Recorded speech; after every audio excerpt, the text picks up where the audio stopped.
Ulio comudo. Tango chia. Kono ba ko nyu kwa David.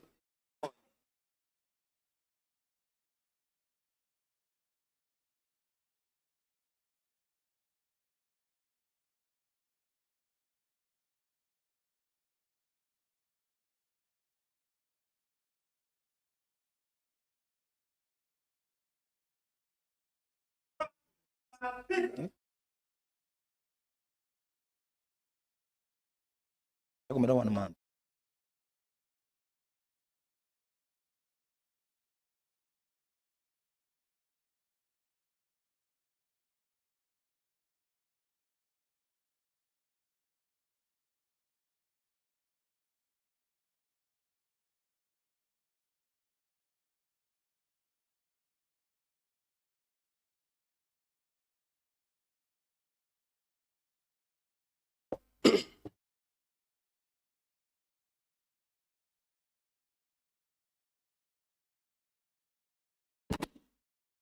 Let's pray.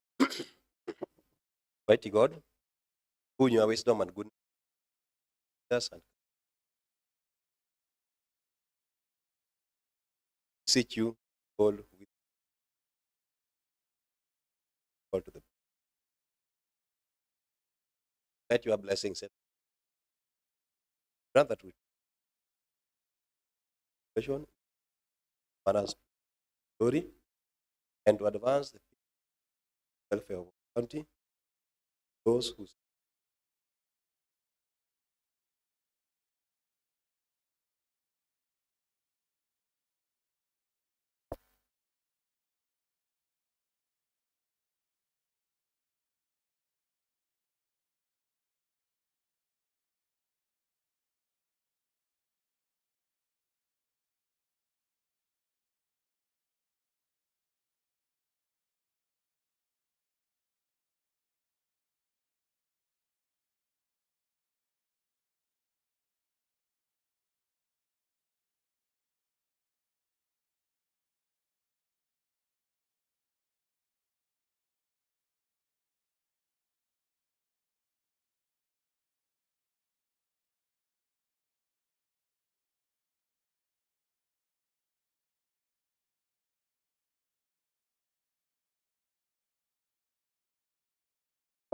are candidated the order of the day.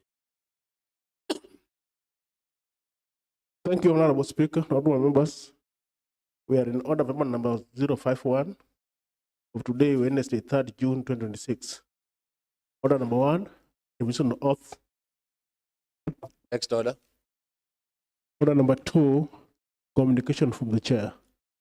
Next order. Order number 3, messages. Next order. Order number 4, petitions. Next order.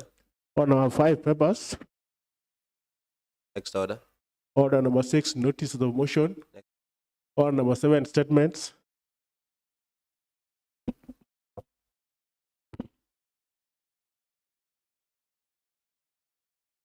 Yes, Honorable Badega.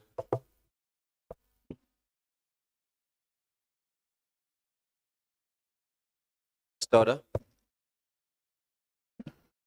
Honorable Speaker, sir, order number 8, motion. Adoption of the report of the ad hoc committee report on Kisumu County on source revenue. A motion to be moved by Honorable Patrick Lumumba Owade. Honorable Patrick Bawade, MCA Southeast Nyakash.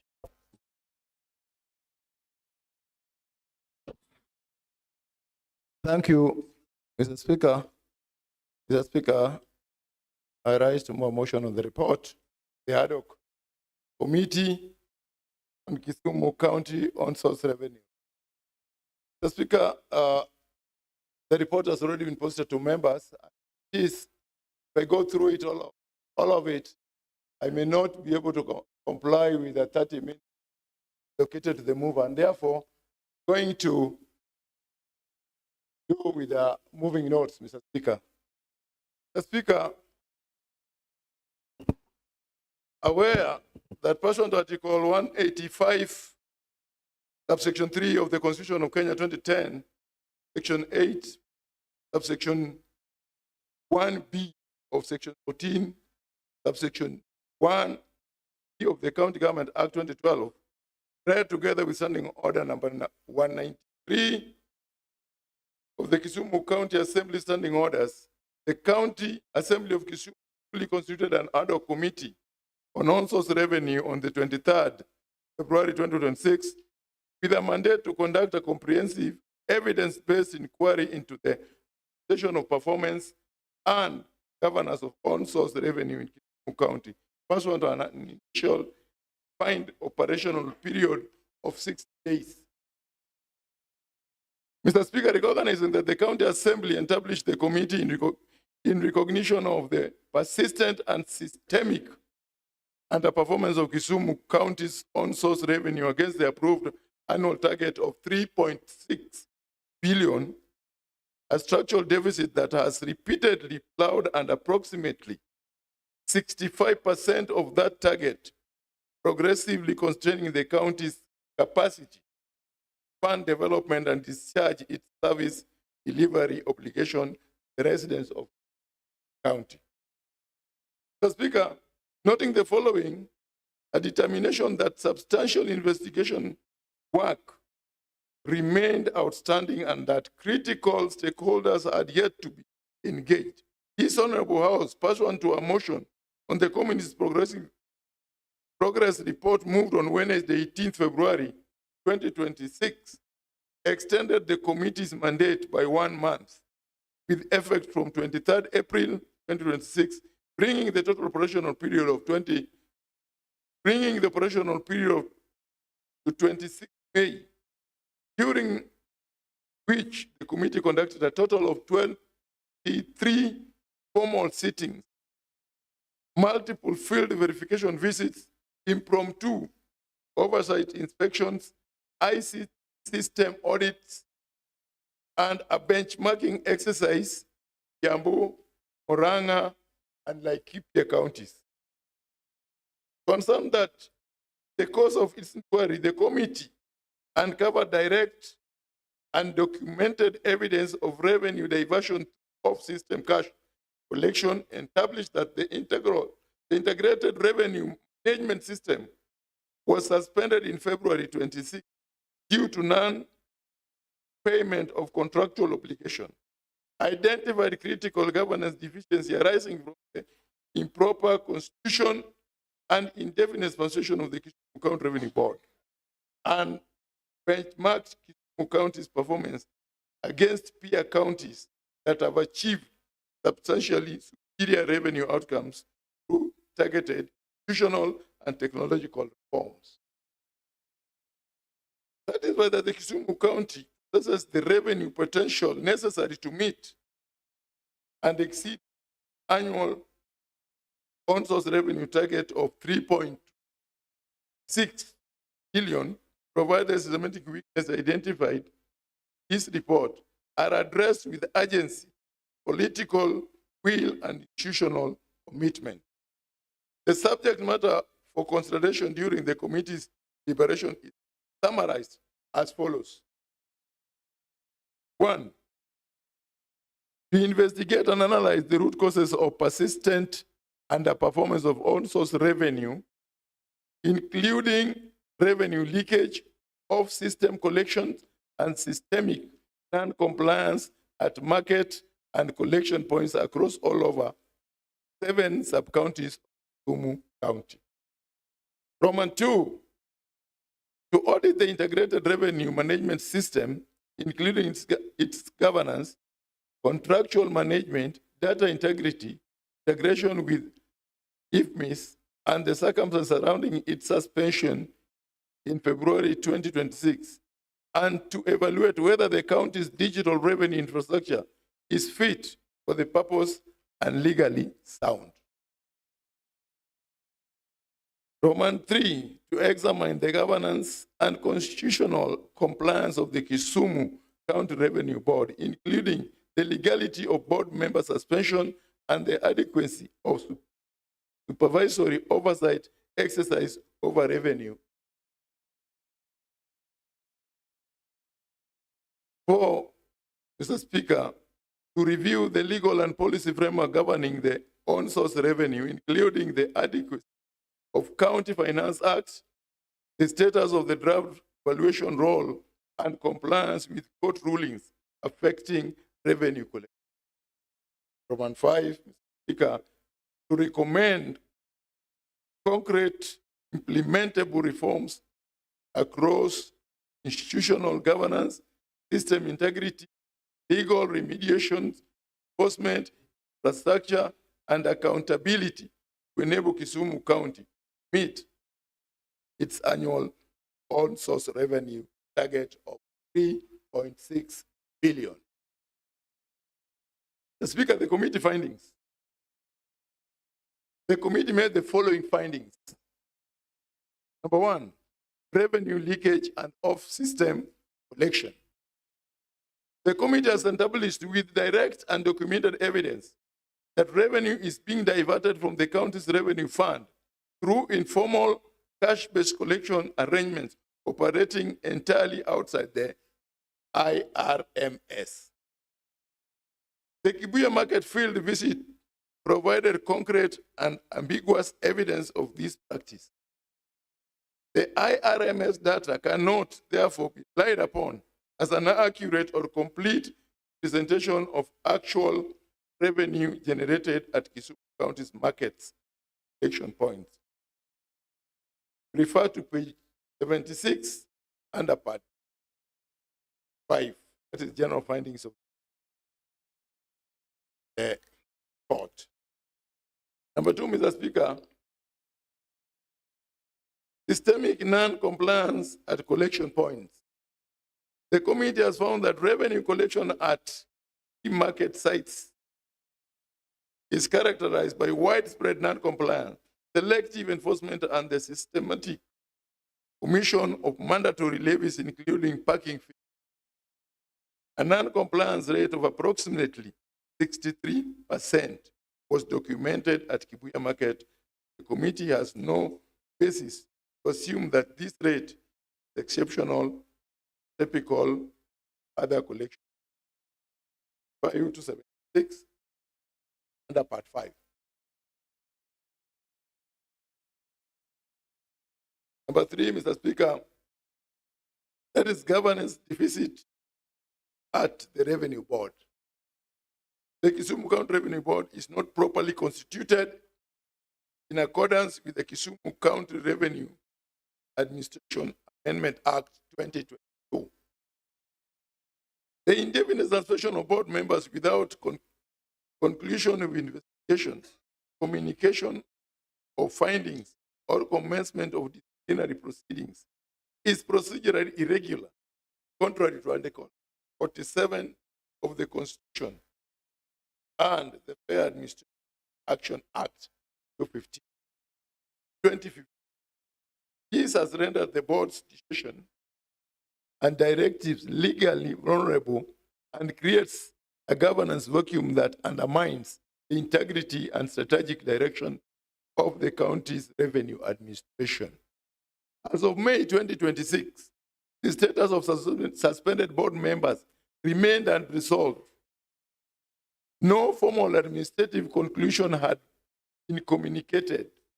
2 formal letters of resignation submitted in March 2026 had yet to receive definitive executive response, and management duty had been temporarily overseen by a technical committee under the Kenya Devolution Support Program framework. Refer to pages 76 to 7, the report. Number 4, Mr. Speaker, contractual mismanagement as systemic risk. The county's dependence on a single service provider for its entire digital revenue management infrastructure without adequate contractual safeguards, performance benchmarks, data protection provision, or exit provisions constitutes an acceptable operational and legal risk. In February 2026, Safaricom PLC suspended IRMS following an accumulation of contractual arrears totaling to approximately 32 million, comprising roughly 27 million software as a service commission and 5,300,000 in auxiliary services. The shutdown resulted in a 74% collapse daily collection over 4 days. From a pre-shutdown average of 6.6 million per day, 3.025, resulting in an estimated short-term revenue variance, Kenya shillings 34,734,540, with collection figures remaining depressed for 7 days following system restoration. The introduction of 4%, sorry, I read again. The introduction of a 4% recurrent commission charged through post-award correspondence raises further concerns of procurement irregularity. The contract also lacks size measurable key performance indicators, contains inadequate liability capping and the presence of two unrestricted super administrator accounts leaves the platform vulnerable entry errors and transactional indication. I refer the same to page 6 and 7, but 5, general findings of 79, 32. So, number 5, Mr. Speaker, reconciliation and reporting failures. Delayed, incomplete, and inconsistent reconciliation of revenue collected through multiple channels has undermined physical accountability and audit accuracy. The mismatch between 3.6 billion approved budget target and 2.1 billion performance contract target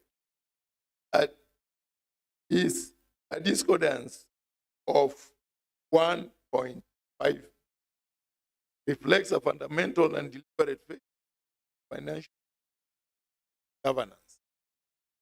By approving or permitting performance that sets the revenue officers target at 58% the approved budget, the CCM Finance effectively determined an annual structural revenue shortfall for each financial year begin. Additionally, Mr. Speaker, a review sampled KCB Bank statement records from July 2024 revealed residual balance totaling to 1,947,033 across 5 distinct days, getting that full automated daily sweeping into the county revenue fund was not consistently achieved. This is in contravention of section 109, subsection 4 of the PMF Act. The Speaker, number 6 was legal impediment, revenue mobilization. Outstanding litigation regarding the county's draft valuation roll 2017 in the matter of Lake Region Trade Association on behalf of its members and in the public interest versus County Government of Kisumu 2026 has effectively suspended the county's lawful basis for levying and collecting property rates, directly constraining a significant revenue stream. I refer you to page 7, part 5.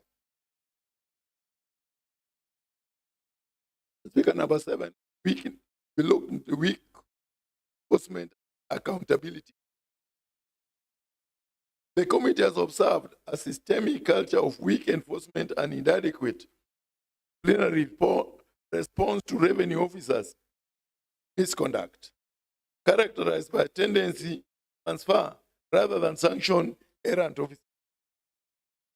officers implicated in revenue diversion have been reabsorbed into the payroll without recovery of lost revenue or prosecution, notwithstanding that such conduct is similar offenses under Section 198, subsection 1 of the People Act.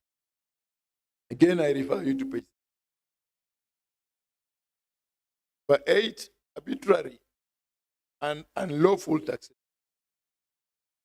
The Speaker found that the revenue officers have been found to impose charges inconsistent with the Kisumu County Revenue Act, including clamping fees of between 7,500 and 15,000 against a lawful rate of 1,500. Simultaneously, large businesses and petrol stations have been found significantly undercharged, with billing left to the arbitrary discretion of individual revenue officers rather than applied consistently in accordance with that. Again, for you to 7 of. Number 9, Mr. Speaker, is unscientific revenue target setting. The county revenue has not developed a scientific, data-driven framework for allocating on-source revenue targets by sub-county based on population, economic activity, historical collections, or market potential. The resulting arbitrarily to allocation, the allocation has produced absurdity such as Nyakash sub-counties, 40 staff generating a target of 23 million a year, and Moroni sub-county, 20 staff assigned a target of 80, against which only 25 million was collected by May. The Speaker, number 10 is premature internalization of investigation and denial of legal. The investigation into the alleged revenue fraud was conducted internally by county. The CCM Finance as team leader, notwithstanding that the CCM Finance himself a subject of finding and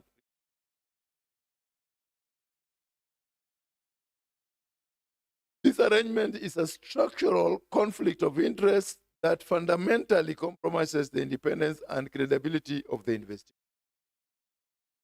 The committee finds that the office of the county attorney failed in professional and constitutional duty by not advising the county executive to discontinue the internal investigation and instead refer the matter to the Director of Criminal Investigation and the Ethics and Anti-Corruption Commission, particularly given the complexity, scale, and seniority of the persons implicated. The fact that an investigation report purportedly clearing implicated staff was produced but has not been received or published by the county secretary for further reinforces concerns about the of the process. Again, that is in 8.5. 11, Mr. Speaker, hospital pay bill accountability gap. The committee finds, based on disclosure made at the sitting number 23, that between 21 and 23, additional pay bill numbers were issued to county hospitals for patients' fee collection, operating outside the central pay bill 427 used by the ICRMS. These hospitals' pay bills are not integrated in the revenue management system, but are manually reported, creating a significant accountability gap.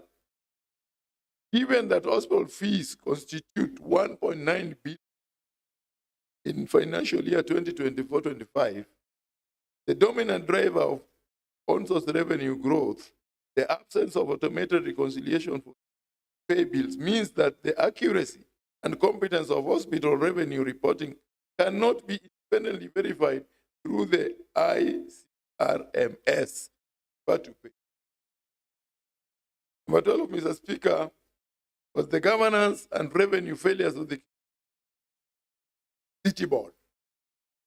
The committee held a meeting with the Kisumu City Board on the 17th April 2026 and established the following revenue performance as consistently underperformed against targets under 3 years, despite significant projection increases and the delegation of revenue collection roles to the City Board under Gazette Notice 6298 of May 2024.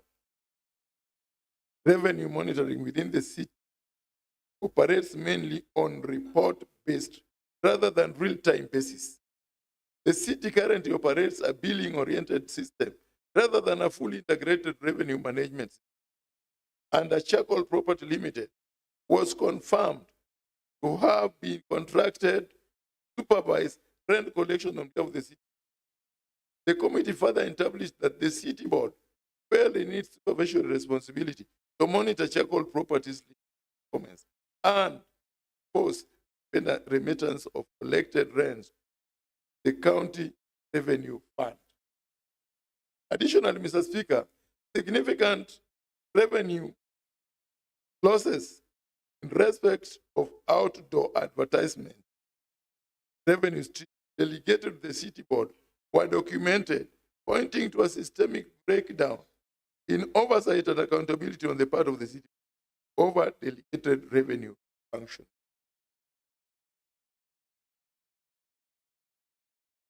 Number 13, Mr. Speaker, there was gross supervisory failure and irregular conduct of the acting city.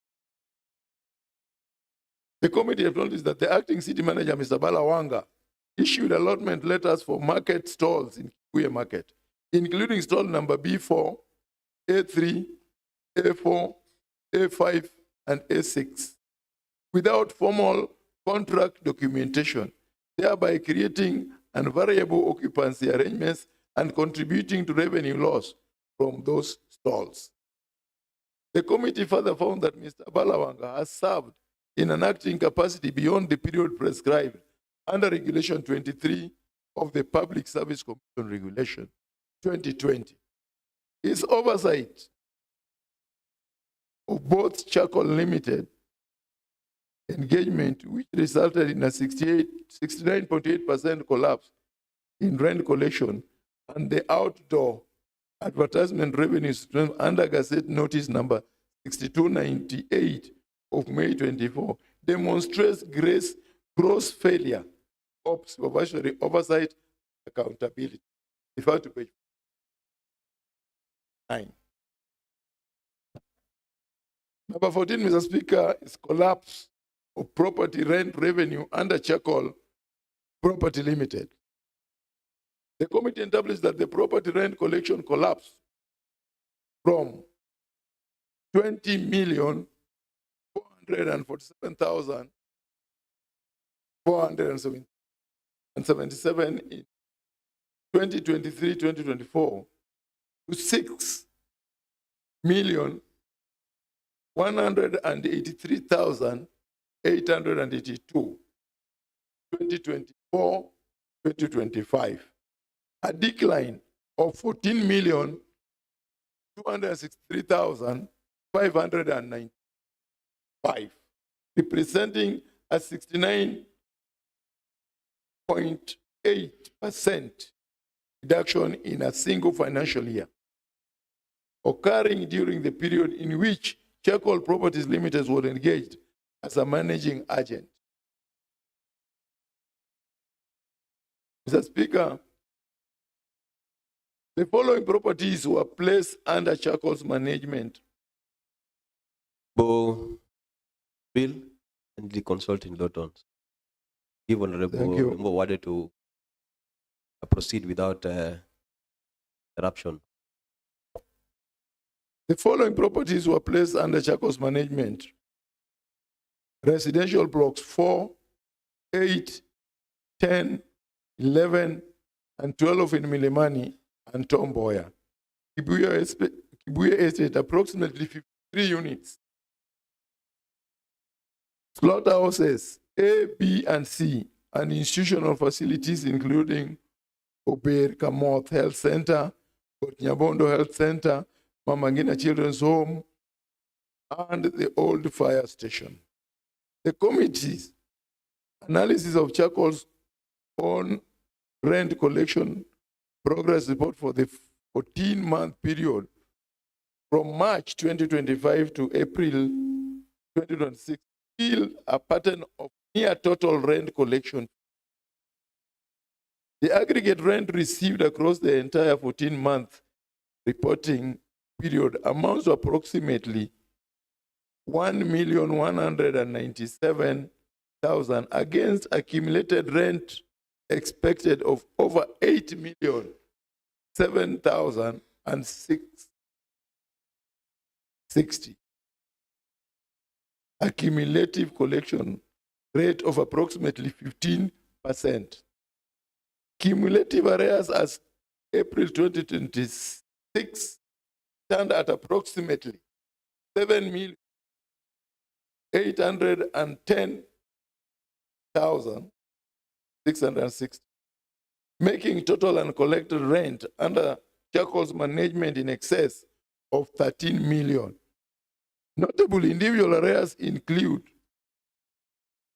Honorable Fred Ota, Block 12, Ilimani Unit, H1291, at 1,190,000, representing 14 months of entirely unpaid rent.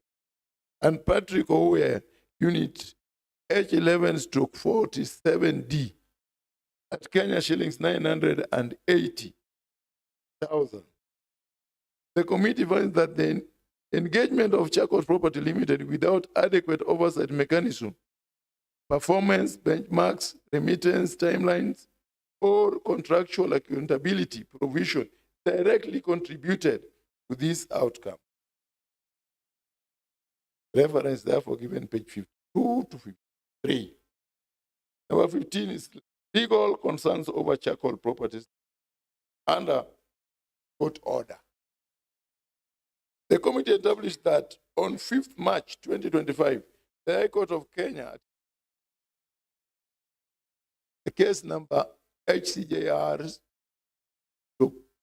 E04 2025, that is Joseph Omondi versus City of Kisumu, Charcoal Properties Limited, issued a stay order barring Charcoal Properties from managing and collecting revenue and rent on all institutional houses and other properties within the city, pending the hearing and determination substantive review. The court's penal notice expressly warned that disobedience or non-observance would result in penal consequences. Charcoal Properties Limited Property Management Progress Report on 3rd May 2026 asserts that the related cases was withdrawn in May 2025, thereby lifting the injunction. However, no certified copy of a court order formally charging the stay was placed before the committee. The county attorney also did not provide the committee with a legal opinion on the lawfulness of Charcoal's Act during the period of May 5th, 2025 to the confirmed date of discharge. The committee is accordingly unable to verify that Charcoal's resumption of management functions was lawful, and this raises serious concerns about the validity of any revenue collection conducted under the Charcoal engagement during that period. Again, I refer you to page.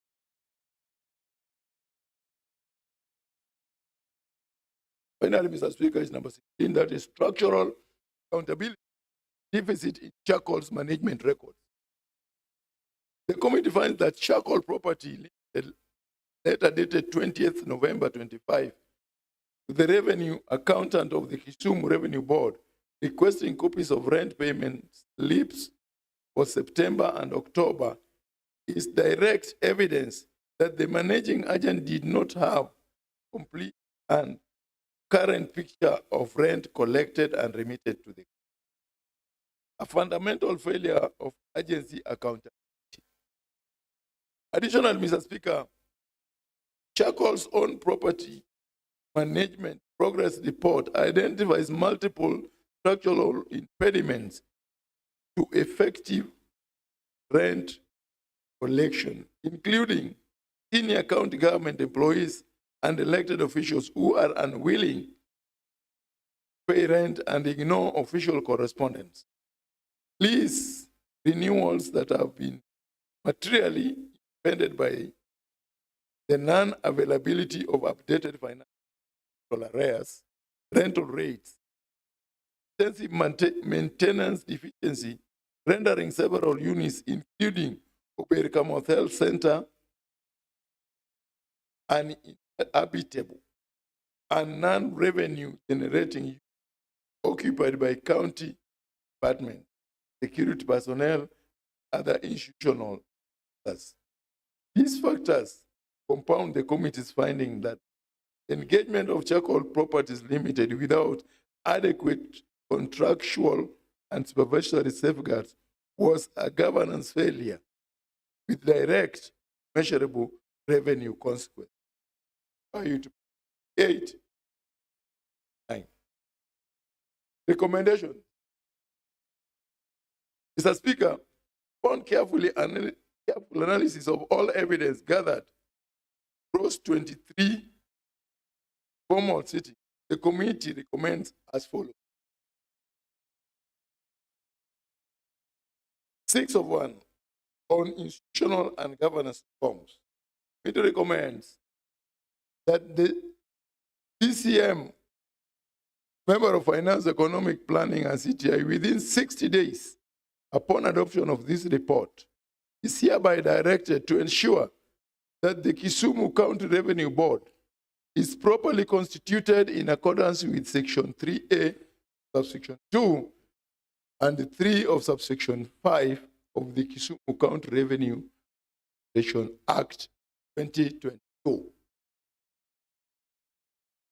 2, that the committee have established a 69.8 collapse in rent collection by Charcoal Properties Limited, procured under the supervision of the acting city manager, and having further established significant revenue losses in respect of the outdoor advertisement revenue stream delegated to this.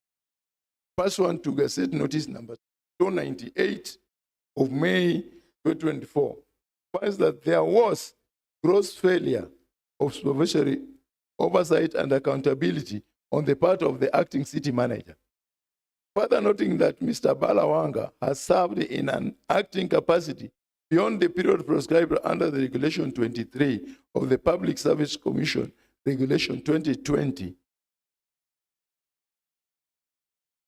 Mr. Speaker, this committee has therefore asked His Excellency the Governor and directed him to relieve Mr. Balawanga of his duties as acting city manager with immediate effect upon adoption of this report, and ensure that a substantive city manager is competitively recruited and appointed within 60 days of the adoption of the report.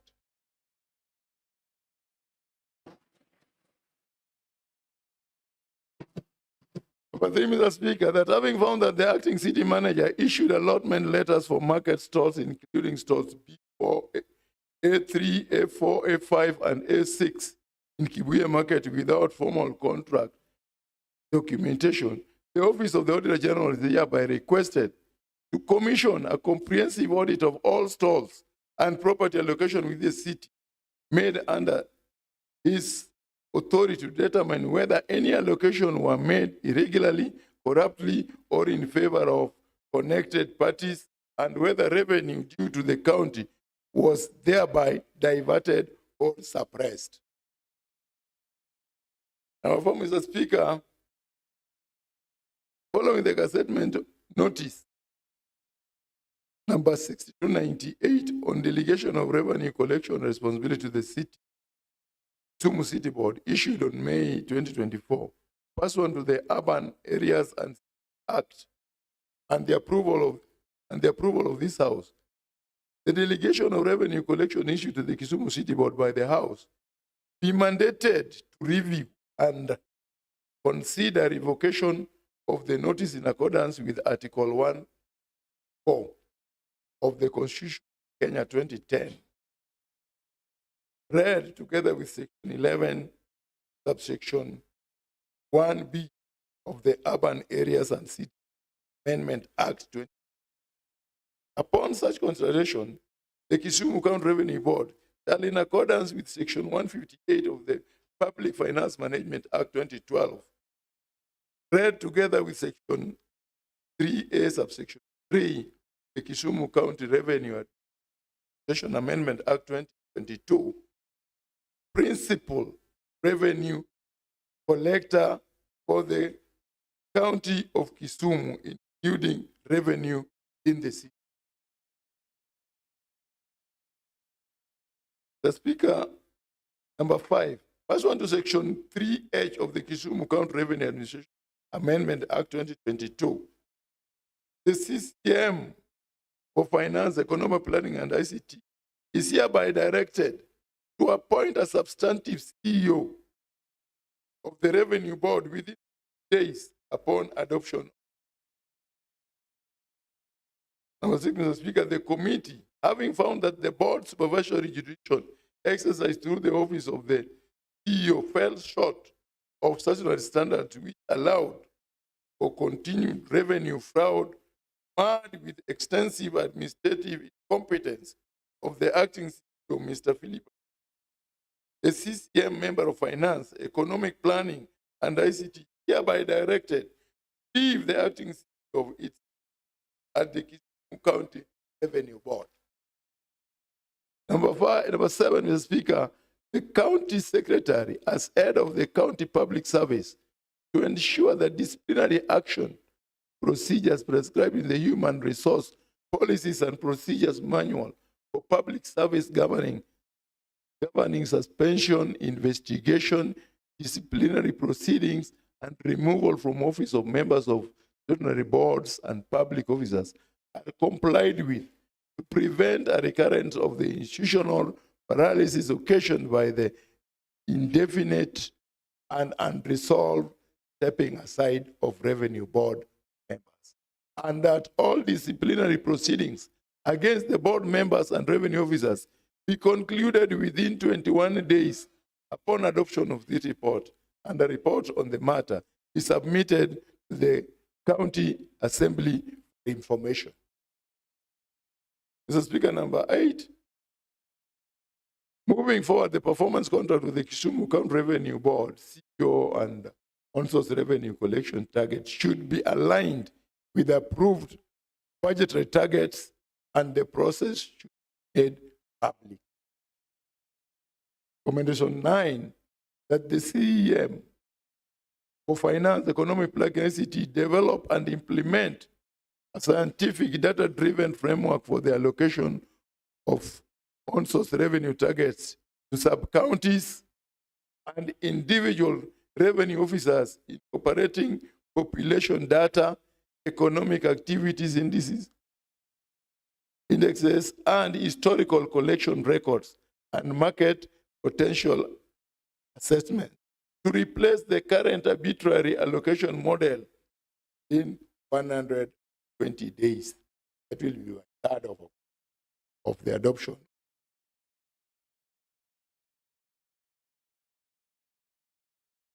Speaker, the final recommendation, Mr. Speaker, is following the committee's finding that the Kisumu County Revenue Board is capable of enforcing revenue collection.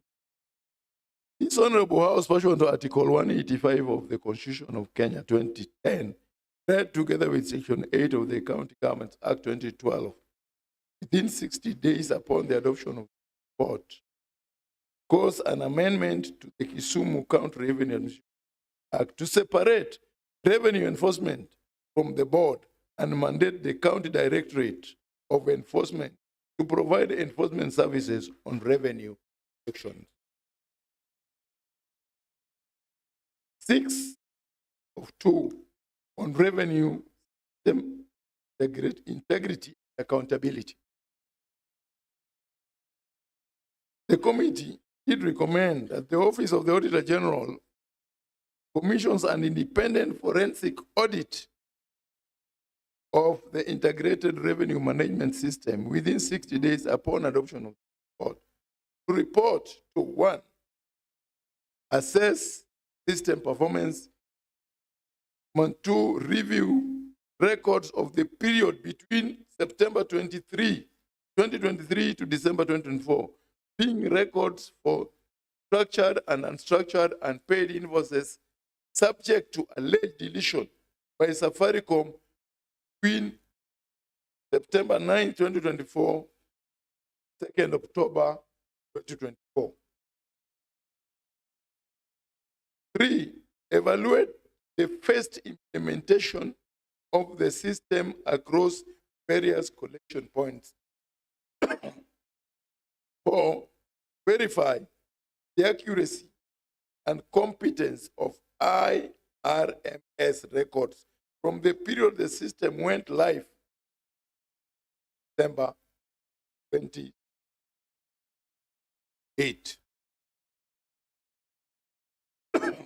Mr. Speaker, that the county government, the CCM finance within 14 days upon adoption of report.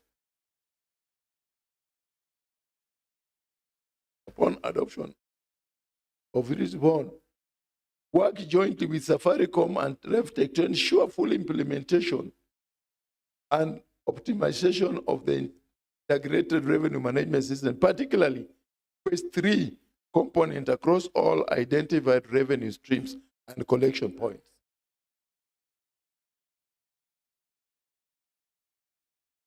B, undertake and finalize comprehensive reconciliation of all outstanding payment invoices and transactions records between the parties. C, direct Safaricom PLC to continue addressing and resolving any duplicate invoices generation issues arising from network connectivity challenges in areas including Moroni and Kombewa. Finally, to formalize a mutual change management process requiring written approval by both parties for any material system modification, enhancement, or operational adjustment.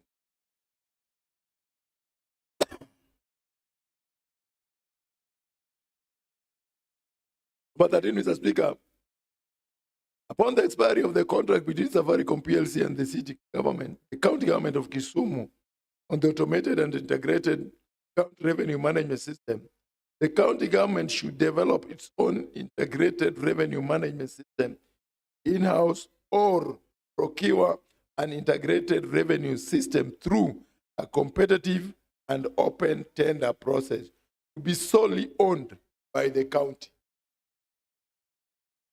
14, Mr. Speaker, following a comprehensive review of the performance and operational oversight of the County Directorate of ICT, the committee acknowledged that the Directorate as an institution failed to adequately monitor, audit, and warn the county government regarding systemic vulnerabilities and revenue risk attributed to the integrated revenue management system integrity. Consequently, Mr. Speaker, the County Public Service Board is hereby directed to undertake a comprehensive administrative and personnel audit of the entire ICT Directorate management and to leave the Director, Ms. Morina War, and the Deputy Director, Mr. Steve Agallo, from their duties for gross incompetence and formal disciplinary proceeding be instituted against the Director ICT and ICT Officer, Mr. Lawrence. That the County Secretary is hereby directed within 90 days to do structural adjustment in the Directorate of ICT to address collective administrative lapses and performance gaps, and formal institutional disciplinary framework should be activated regarding any failure protect counties. Number 16, Mr. Speaker, given the technical complexity surrounding the authorized archiving of approximately 887,86 transactions and the committee's finding on the gaps, departmental oversight, Director of Criminal Investigation, hereby directed to conduct a holistic forensic cyber investigation into the administration of the IRMS platform.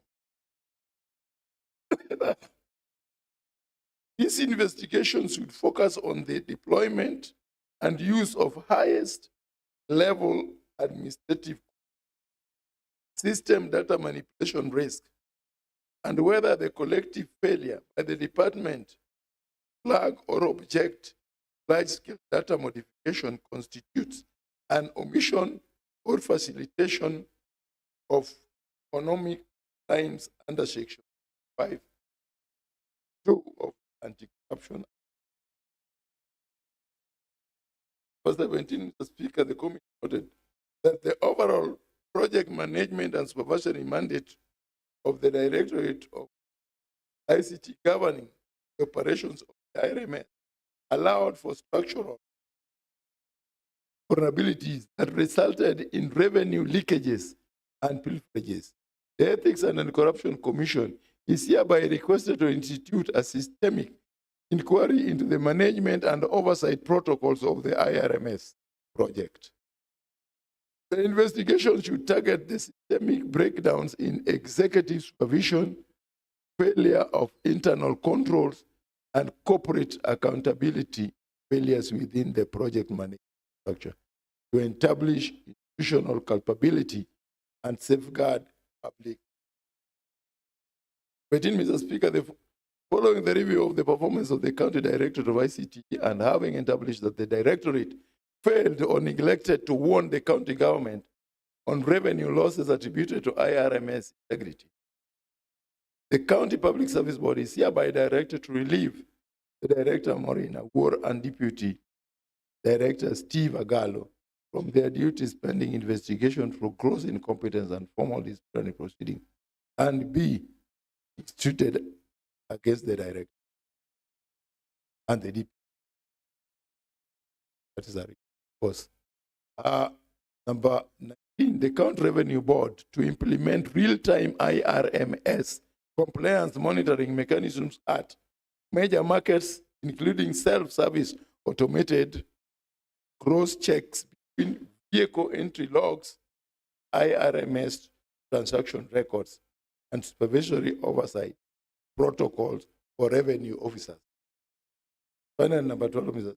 20, Mr. Speaker, the county government develop and implement a revenue business continuity plan within 1 year upon adoption of this report that includes alternative system backup arrangements, redundant collection channels, and standing procedures to ensure revenue operations are not suspended in the event of any single point contractual or technological failure.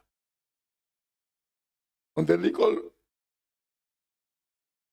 remediation, Mr. Speaker, the committee recommends that the county attorney pursue resolutions of the pending litigations regarding the draft evaluation role of county government of Kisumu 26 as a matter of urgency, engaging competent legal counsel to expedite a favorable determination and restore county's capacity to lawful levy property rates. On the enforcement compliance, the committee recommends that the county secretary and the county public service board immediately institute legal disciplinary proceedings against all officers documented as having engaged in revenue malpractices, appropriation, or financial misconduct. Honorable Chele, Honorable Emily, Honorable Seth, please consult in Lawton. Allow the honorable member to proceed with this motion, and he will be heard in silence. Thank you, Mr. Speaker, for creating order. Mr. Speaker, I was on enforcement, compliance, and anti. The committee did recommend that county secretary and the county public service body immediately institute legal and disciplinary proceedings against all officers documented as having engaged revenue malpractice, misappropriation, or financial conduct in compliance with Section 198, subsection 1 of the Public Finance Management Act 2012, and that no such officer be reassigned revenue-related supervisory roles pending conclusion of proceedings. It is recommended that in addition to the persons expressly mentioned in this report, the following immediately interdicted and prosecuted if found culpable upon investigation. There is a table there. That is one Osea Onono, city enforcement officer, was being found to be involved in soliciting bribes in construction sites and parking. Elizabeth Oindo, a physical planner, soliciting bribes in construction sites. Elizabeth Kakai, revenue collector, underbilling and billed revenue for outdoor advertisement. Caroline Gao, revenue collector, deliberately ignored to charge tomato vehicles belonging to select traders within Kibuye Market. John Olum, Kibuye Superintendent Market. Deliberate failure to supervise revenue collection from parked vehicles within Kibuye Market and the collection of revenue of IRMS. Regina Koi, revenue officer, collecting revenue of the IRMS. Anatasio Juan, revenue officer, collecting revenue of IRMS. Cyprus Odie, revenue officer, collecting of IRMS. Ted Luce, revenue officer in Moroni sub-county, collecting revenue of IRMS. George Kure, revenue officer in Moroni, collecting revenue of IRMS. Andrew Jumoliech, revenue officer in Moroni, collecting revenue of IRMS. Fred Miss, director physical planning, soliciting bribes in production. Robert Whittier, revenue officer, under charging of revenue related to oil stations. Finally, Jane Owoko, revenue officer, under charging of revenue related oil.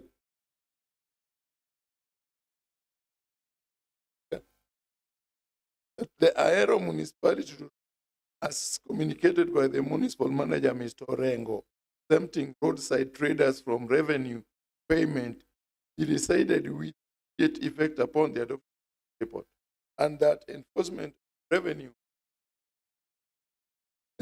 of revenue collection from all traders conducting business within the county be undertaken in strict compliance with the Finance Act.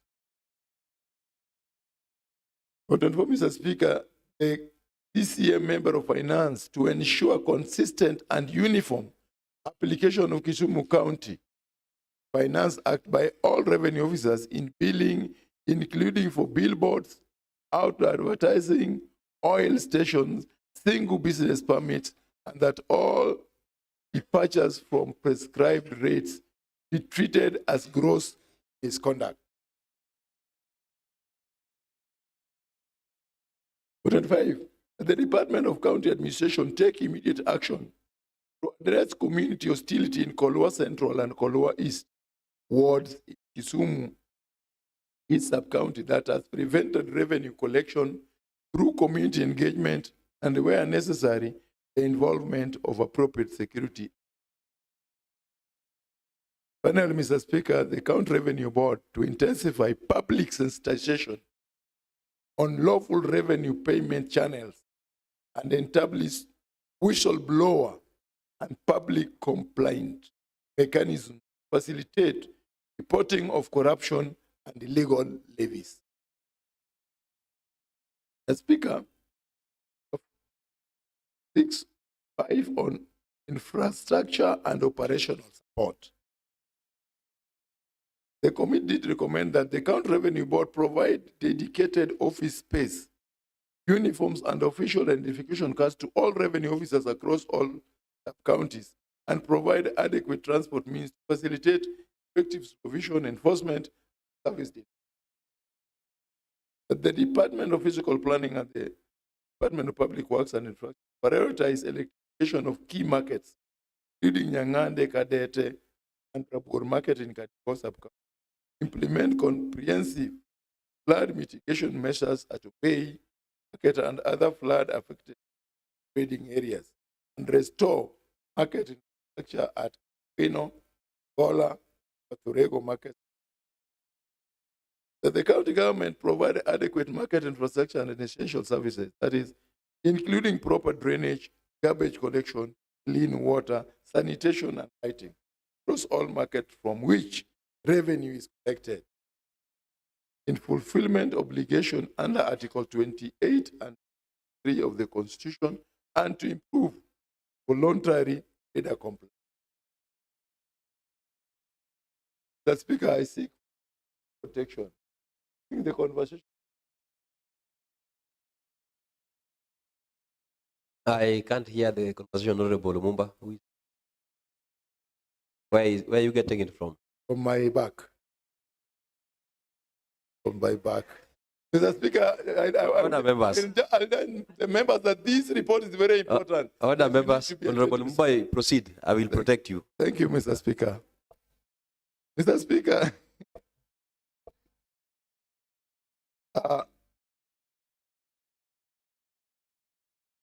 Mr. Speaker, number 30, the county government formally engaged Homa Bay County to harmonize market days for Nyakwire Market and address the matter of Katito Market in Nyakwire, operating on private land, the Rebel Board MC. Finally, the county government to provide transport revenue officers across all sub-counties, revenue staff employment across sub-counties to align staffing levels, revenue potential, paying particular regard to the anomaly of Nyakach sub-counties, where we have 40 against 20 million target. One says, that is the sugar companies. The committee recommend that the County Revenue Board pursue all outstanding sales arrears from both Kemelin and Morogi Sugar Companies agency, including through legal action where necessary. Establish a formal sales monitoring framework, tracking weekly patterns from all sugar companies in accordance with County Sales Act. Number 33, the committee recommended that the County Revenue Board formally ascertain and document historical sales arrears owned by the previous operators of the Moroni Sugar Factory and Old Chemel Sugar Factory, and pursue recovery through all available legal mechanisms and submit a report to the County Assembly for information within 60 days of adoption. The Speaker, allow me therefore to go into benchmarking that inspired these reforms. Regarding the benchmarking, the committee did recommend that Kisumu County adopt the cascaded individual target model, linking revenue officer performance appraisal directly to daily and monthly collection targets at ward level, so as to enhance accountability and performance tracking. That the County Revenue Board formalize departmental revenue targets, assigning clear and measurable revenue responsibilities to health, agriculture, trade, and infrastructure departments to optimize revenue generation from sector-based programs.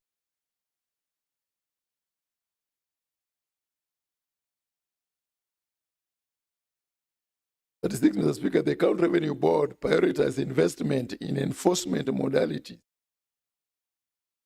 The County Revenue Board prioritizes investment in enforcement mobility infrastructure through the dedicated procurement of motorbikes and vehicles for field enforcement and audit team.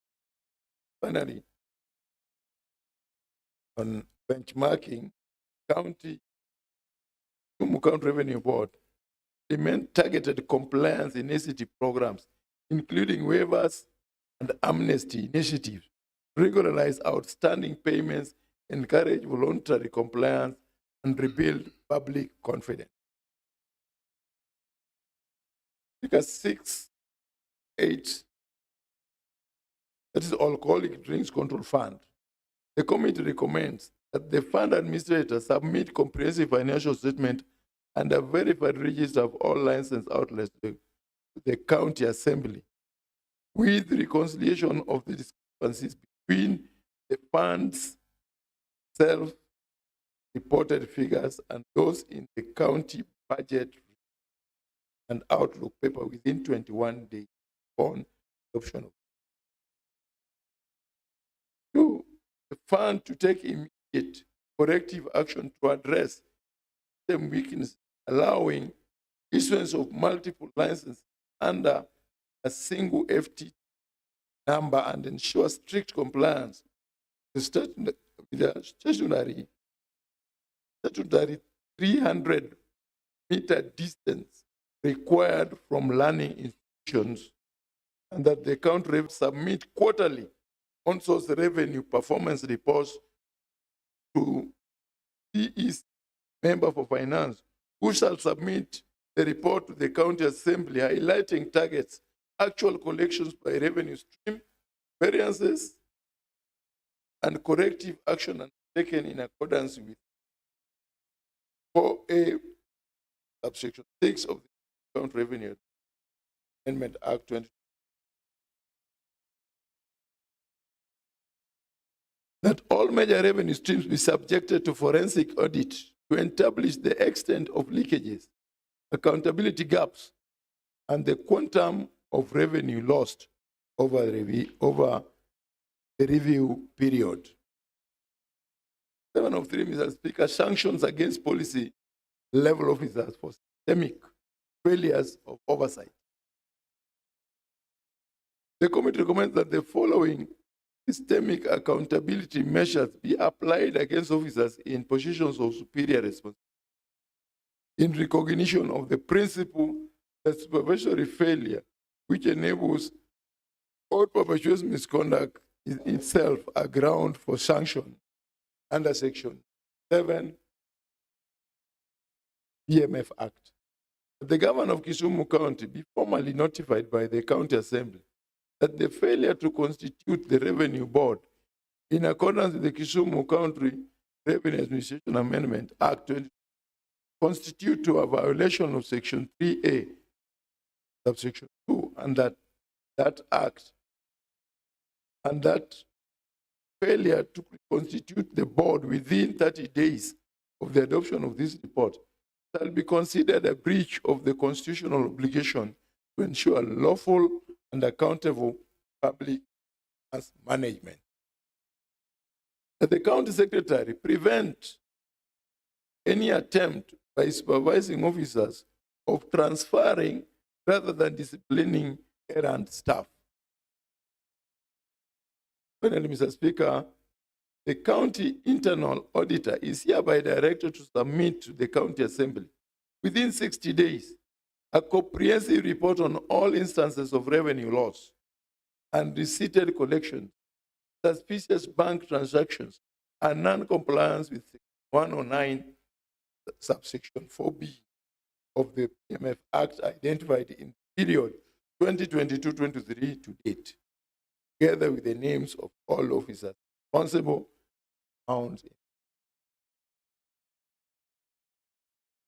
Additional recommendation arising from 122 and 23. In May, the committee did recommend that the Treasury immediately commission an independent forensic bank reconciliation of all collection accounts for the period December 1st, 2028, completed 90 days, the mandate to verify all sweep behaviors and identify residual balances, reversals. B, match all pay bill 427 against the ARMS. C, reconcile all 21 to 23 hospital pay bill transactions against RMS reporting, given that hospital of 1.9 billion were recorded in financial year 2024 to 2025 outside the term. D, identify all instances of collection accounts used expenditure, quantify all revenue loss.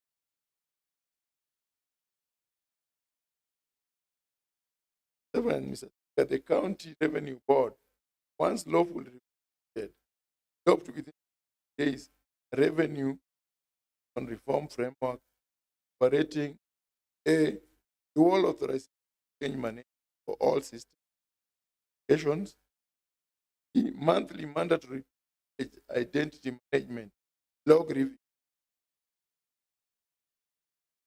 the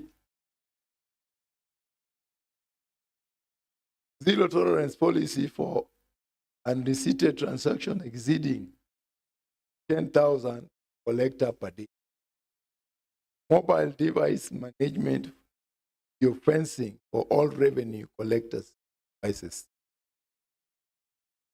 E, QR code-based real-time permit verification for enforcement officers. And F, automated reconciliation of all hospital payments integrated with the IRMS within months. In conclusion, Mr. Speaker, the committee calls upon the County Assembly to adopt the finding and recommendation report their entirety and to discharge constitutional oversight mandate by ensuring that the county executive takes immediate, sustained, and variable corrective action on all matters identified. The three concluding sittings of the committee, sitting 24, 21, and 14, 2026, sitting 22, the 19th, and 23 on the 20th, revealed significant governance, operational, and revenue management concerns requiring urgent action. The committee notes that Safaricom PLC demonstrated cooperation throughout the inquiry process, including attendance of committee sittings, submission of reports and supporting documents, sharing of logs and reconciliation records, and clarification of the circumstances surrounding the archiving and subsequent restoration of transaction records undertaken pursuant to action by the county officials. The evidence presented before the committee further confirmed that the archived logs were subsequently restored. In light of the material placed before it, the committee finds that the alleged 207 million revenue loss remains unsubstantiated. The committee has established direct and documented evidence that revenue is diverted from the county's consolidated fund through informal cash-based collection arrangements operating entirely outside the RMS. Any alleged revenue leakage or fraudulent activity arises from these formal cash-based collection practices conducted outside the RMS rather than manipulation within the system. Accordingly, the committee reiterates recommendation directed to the Ethics Commission, the Office of the Director of Public Prosecution, the Public Procurement Regulatory Authority be invited, where necessary, to independently review matters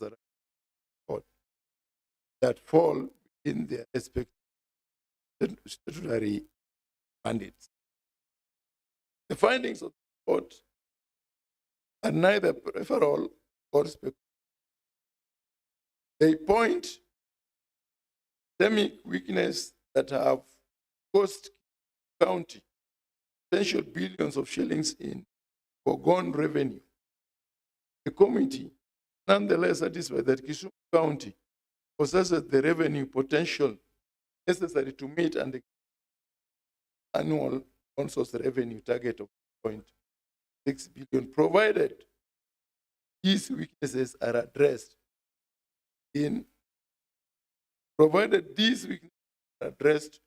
agency and political goodwill. Figure 8 months from March, end of May, that is 3 months, the county has collected 1.6 billion. A clear indication that within 3 months, Kisumu County collected 800 million against 800 million in 8 months. It is true, Mr. Speaker, that 3.6 is achievable if we can achieve 800 in 3 months. And this happened when this committee took over and started investigating, sightseeing, and even visiting places physically that scared the cartels. That is what made us achieve this. I'm confident that we are able to achieve 3.6, if not more. Mr. Speaker, the County Assembly must continue in exercising its oversight powers under Article 185, subsection 3 of the Constitution and the County Assembly Powers and Privileges Act 2017 to ensure implementation recommendations contained herein and to strengthen accountability, transparency, and accountability. Mr. Speaker, I further warn these members that with the adoption of this report, there is need to follow up the implementation. And this implementation cannot be entirely left to the implementation committee. It is my prayer that this House goes further to create or form another committee specifically to implement, to follow the implementation of our recommendation and report back this House within 120 days on the fact that all the recommendations we have given people 16, if they are given 120, then they will report back the implementation of this. Accordingly, I beg, Mr. Speaker, to this House that they adopt this ad hoc report to County. Allow me therefore to call on my Millie. Thank you, Mr. Speaker. Sent.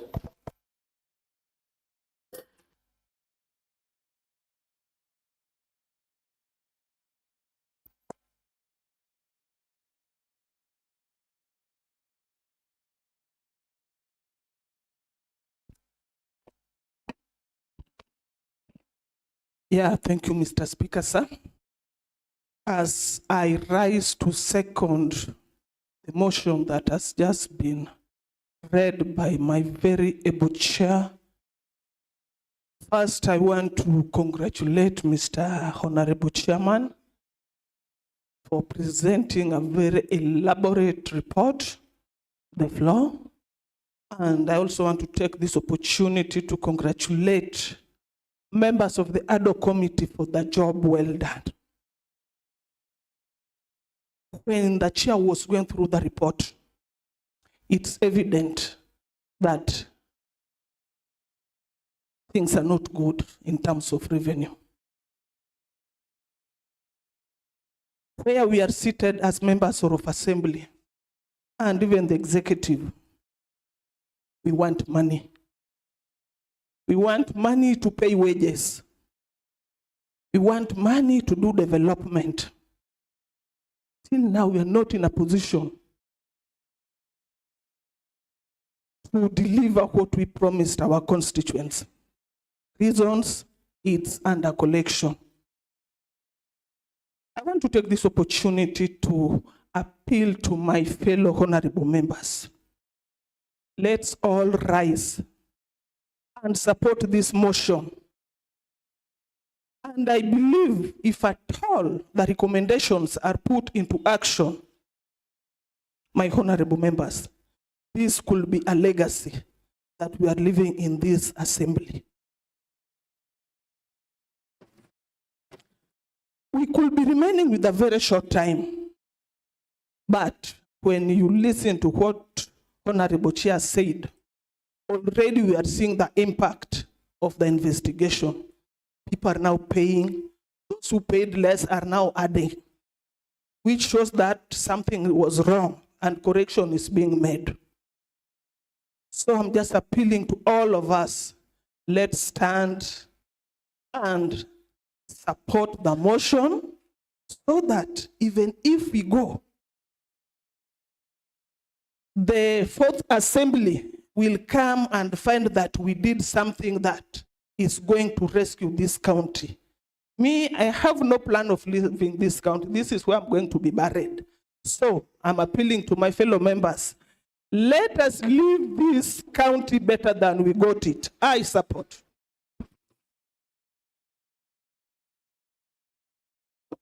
Honorable members,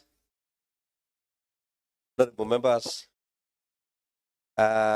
motion adoption of the report of the ad hoc committee of Kisumu County on on-source revenue have been moved by the Honorable Chairperson of the ad hoc committee, Lumumba Wade, seconded by Honorable Moya.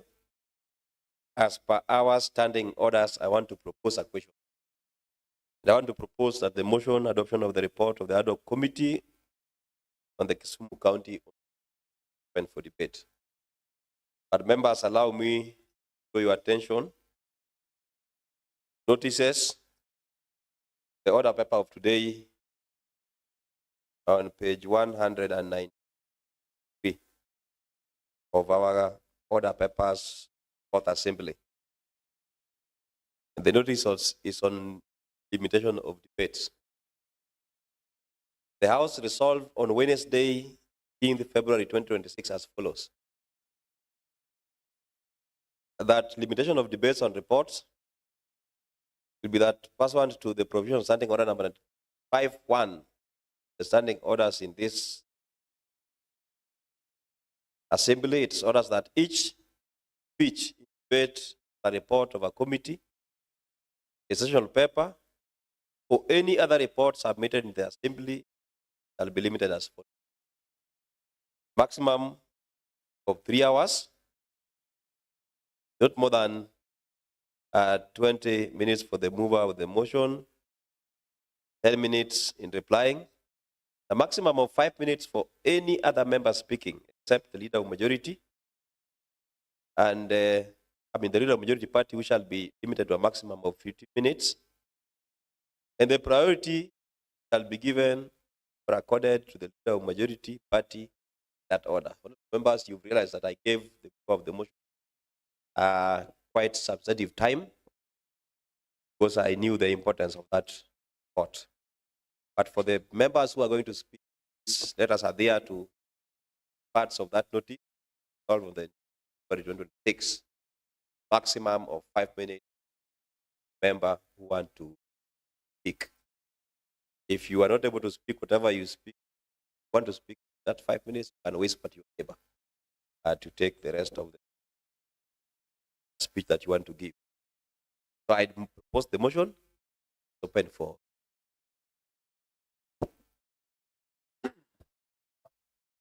Honorable Joachim Okech. Thank you very much, Mr. Speaker. I have also seen you recognized my seniority. Of course, Honorable Jemo is also senior, but Jemo, there's something the Speaker is seeing that you're not seeing. So let us respect the decision of the Speaker. So, Mr. Speaker, I am standing up to contribute to this motion, and I really want to thank the ad hoc committee together with the chair. I think they've given us a very detailed report, Mr. Speaker. And of course, Mr. Speaker, the issues of revenue are issues that have bedeviled this county for a very long time. And I can remember year in, year out, we have been mentioning our underperformance on revenue, and that has affected the implementation of our budgets for so many years. And therefore, I want to thank the chair. When I heard that Honorable Limumba was appointed, or I don't know whether he was elected, but of course, when I heard he was the chair, I knew he will do a good job because he has been putting me to task wherever we are doing the budget interrogation with regards to issues of revenue. So I took a lot of keen notice, Mr. Speaker, and I spent a lot of time yesterday at night, very late when I saw the report, to go through it, Mr. Speaker. Mr. Speaker, I really like a lot of recommendations in this report, because I always believe that the issues of revenue of this county are normally affected, one, by the structure of our revenue system, and also the systemic failures of our revenue system, Mr. Speaker. Mr. Speaker, I also believe that, of course, there are individual capabilities that are also responsible for the failure of Kisumu County to be able to probably collect or meet its own source revenue, Mr. Speaker. And therefore, I believe that this report, Mr. Limumba, is a very good report. And Mr. Speaker, my only worry is I think the ad hoc committee has watered down this report by being malicious in some accounts, Mr. Speaker. Why am I saying so, Mr. Speaker? Mr. Speaker, the issues of revenue and together with the revenue board started long time ago, even when some of these officers either were directly or at all not involved in the collection of revenue in this house. And I can remember when we were delegating revenue collection to city, I was one of the proponents of that function. And I remember I was very pushy, and if Honorable Seth is aware, that I really wanted revenue to be delegated to city because I was looking at the person who was in charge of city, Mr. Balawanga, having seen how he braved a lot of adversity to be able to help Professor Peter Nyang' Nyong'o in transforming this city. So I had believed that probably with this character, he will help us collect revenue, Mr. Speaker. And then up to this point, I felt that our challenges were much bigger. I felt that when I was seated here, I will be made to understand where the 273 million went, because that was the bone of contention in all our interrogation. And I'm very sure that is what led into this house forming an ad hoc committee to be able to investigate, Mr. Speaker. So, Mr. Speaker, when we sit in this house and then we say that just because of underperformance in institutional houses will warrant removal of an officer, I thought that was a little bit malicious. Why am I saying so? I want to speak with facts, Mr. Speaker, that look at the streams that were delegated to city, Mr. Speaker. And allow me to just briefly read some of the figures. Because when we are talking of issues of revenue, Mr. Speaker, I believe we should talk from a point of facts rather than just being malicious and saying because ABC person failed to do so. Because it was this house, Mr. Speaker, it was this house that decided that it is good for us to delegate some of these functions to the city, and not even to the city manager and individual, because we are aware that the city has a board. So if at all somebody was to be culpable, Mr. Speaker, then we'll have fired the entire board, including the city manager. So I don't know why the individual responsibility of supervisory is being left to the city manager alone. Allow me to give you facts, Mr. Speaker, that if you look at the last 5 financial years, Mr. Speaker, look at the performance of these revenues that were given to city. Let us look at run rates. And I'm very sure part of, if you look at page 33, if I'm not wrong, of this report, you are able to see some of these figures. What is the performance, Mr. Speaker? Let us not look at issues in isolation. Look at the 4 functions that were given to city. Did they underperform in all the 4 functions, or did they underperform in just one function? Two, if we wanted to look at underperformance in revenue collection, let us look at the figures and the values, Mr. Speaker, in totality. Has the city improved the revenue in totality in comparison to other financial years that we've been collecting in this? I'm here to say, Mr. Speaker, it is no. I know there is underperformance, Mr. Speaker, and allow me to say that in terms of rents, we have done poorly as a county. But if you look at other functions, there are functions where we are doing far much better. And therefore, I felt, and I'm here to be on record, Mr. Speaker, that of course the recommendations of the committee are very good. But of course, giving the culpability to the city manager, Mr. Speaker, because tell me, Mr. Speaker, I have been a manager, even in several institutions here. I don't see how somebody in an acting capacity will be an hindrance for a county to collect revenue in that case. Mr. Speaker, look at the case of Philip Adundo. Philip Adundo has been acting for now, I think, around 10 months, Mr. Speaker. One more minute. So, Mr. Speaker, we started the issue of revenue even before Philip Adundo started acting. So, I think that the committee has very good recommendations. But because we failed to get a full person, we have fallen over Balawanga, probably because of some other reasons. Because for me, I feel if at all we were to choose a Balawanga, then I will recommend the governor of this county promote a Balawanga. Because when you are talking of issues of stalls, Mr. Speaker, the issues of stalls were hot in this county. And the main reasons why these stalls were given, even without following the due process, it was because of the political tension in this town. There were a lot of demolitions that were not even occurred by the county government of Kisumu. Some of them were national government issues. But because of a county, we needed to provide solution. That is why very fast we gave out stalls. And I am very sure if the area MCA who was mostly affected, Honorable Badui Nyang or Seth Kanga was here, he will tell you how some of those stalls were located even without following the due process. In several occasions, we have done decision making here and followed the due process later. So, Mr. Speaker, I still believe that the committee has done a very good job. But we have deviated, we have given some of these malicious, I call them malicious, because Abalawangas and individuals have done a very good job. Time is up. Of course, we have people who believe, and he has a lot of wars outside here, Mr. Speaker. Some of them are political. Lastly, Mr. Speaker, personally, I believe maybe Abalawanga is being fought because he is from diaspora. And maybe when he dies, he will not be buried here. Because I am like him. The reason why I'm saying so, and I want to be very unpopular on that, Mr. Speaker. Mr. Speaker, I want to be the defender of members of diaspora in the cabinet of Professor Peter Nyang-Yong, Mr. Speaker. And allow me to say here, this is not the first officer who has been unfairly targeted, Mr. Speaker. And allow me to say on the floor of this house, Mr. Speaker, the committee has unfairly targeted Mr. Balawanga. There are no proofs. Honorable Joachim. Order, honorable members. Mr. Speaker. Honorable Joachim, I've given you 7 minutes instead of 5. Now you are going overboard.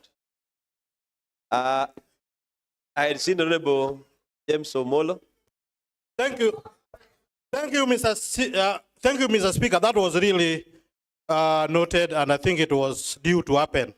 Mr. Speaker, in this county, having been in this outdoor committee for a few months, we have seen what is going on. Mr. Speaker, when you see all the vehicles in these streets, almost 10% pays parking fees. Mr. Speaker, on 6th of May, myself and Chair, we went round and we mandated our staff to collect all the number plates within the city that day, on 6th May. And we analyzed the data through our ICT person in the committee. Mr. Speaker, out of 118 sampled that day, only 18 were compliant. Almost 50% of those vehicles have never interacted with our system, IRMS. What tells you? These guys have been coming in this town and paying cash to our billers without going through the system. Most of them interacted with the system some months or years back. Mr. Speaker, in terms of those who are checking what is happening, they are not doing their duty. And it is very serious malpractice. Mr. Speaker, when you go to the petrol stations in this county, the way they are built, according to the Finance Act we passed in this house, is really underperforming. Petrol station as big as having 24 pumps only paying 40,000 instead of 150,000. And it is happening across. Some dealers are giving these petrols as if they are in those sub-counties like Nyakach, while they're in city. So all that is happening is in broad daylight. Mr. Speaker, this county is able to collect so much. When we go to ODA, outside, please protect me, Mr. Speaker. ODA in this city. Consult in Lawton, allow the member to conclude. All these billboards, Mr. Speaker, all these billboards you see everywhere, whether illuminated or non-illuminated, they are being underbilled. And some are going scot-free for months without payment. We got the schedule, and it shocks you. Magnate, which is very huge everywhere, is only paying so little. And they have in the system unpaid dues up to 850,000, Mr. Speaker. Mr. Speaker, if every officer in this county would be doing the right thing, then we will be collecting above 3.8 billion as stated. Mr. Speaker, when we went to Kobuye, I went for the first day and I saw what happens. Mr. Speaker, on average, Kibuye has almost 10,000 traders. In a day, they were only collecting 130 for the entire period of a Sunday in Kibuye market. Honorable Seth and Honorable Honorable Seto Kumba, Honorable Moses Achele. Please consult in Lawton, or you step out, you consult and come back. Please, Honorable. I hope I'll recover my time. You've got 2 minutes. Thank you. Mr. Speaker, that is what is happening. We have dealers who have their gadgets here and are billing somewhere else, which means the geofencing for all the billers is not compliant. And those are the issues we found out. These are the leakages we are getting. And Mr. Speaker, on Chakon investment, Chakon company, Mr. Speaker, on the list they were given with the city, they only went up to 50 or less % to collect rents in our institutional houses. And Mr. Speaker, on the institutional houses, only those who are working with the county are not paying, most of them, because they are not being deducted on the payroll. And I think that is a big malice. And when Chakon was given this, instead of going list one by one, especially in Kibuye Estate, they just went for a few houses. We don't know the rest, who collects that. And if you check at the bills, the arrears, they are in millions. And in the report, you could check even the names. For over tens of months, some people have not been paying rents to the county and they are living in the institutional houses. Mr. Speaker, as I conclude, your time is up. We were in Kiambu. Your time is up, Honorable James Omolo. Can I wind up? I'm giving you 1 minute to wind up. Thank you. When we visited Kiambu County, we visited like Kipia and Muranga County. Mr. Speaker, they have utilized M-Pesa platform thoroughly to collect. And every citizen in Kiambu knows when to pay via USSD code without even a collector going to them. That is the way to go.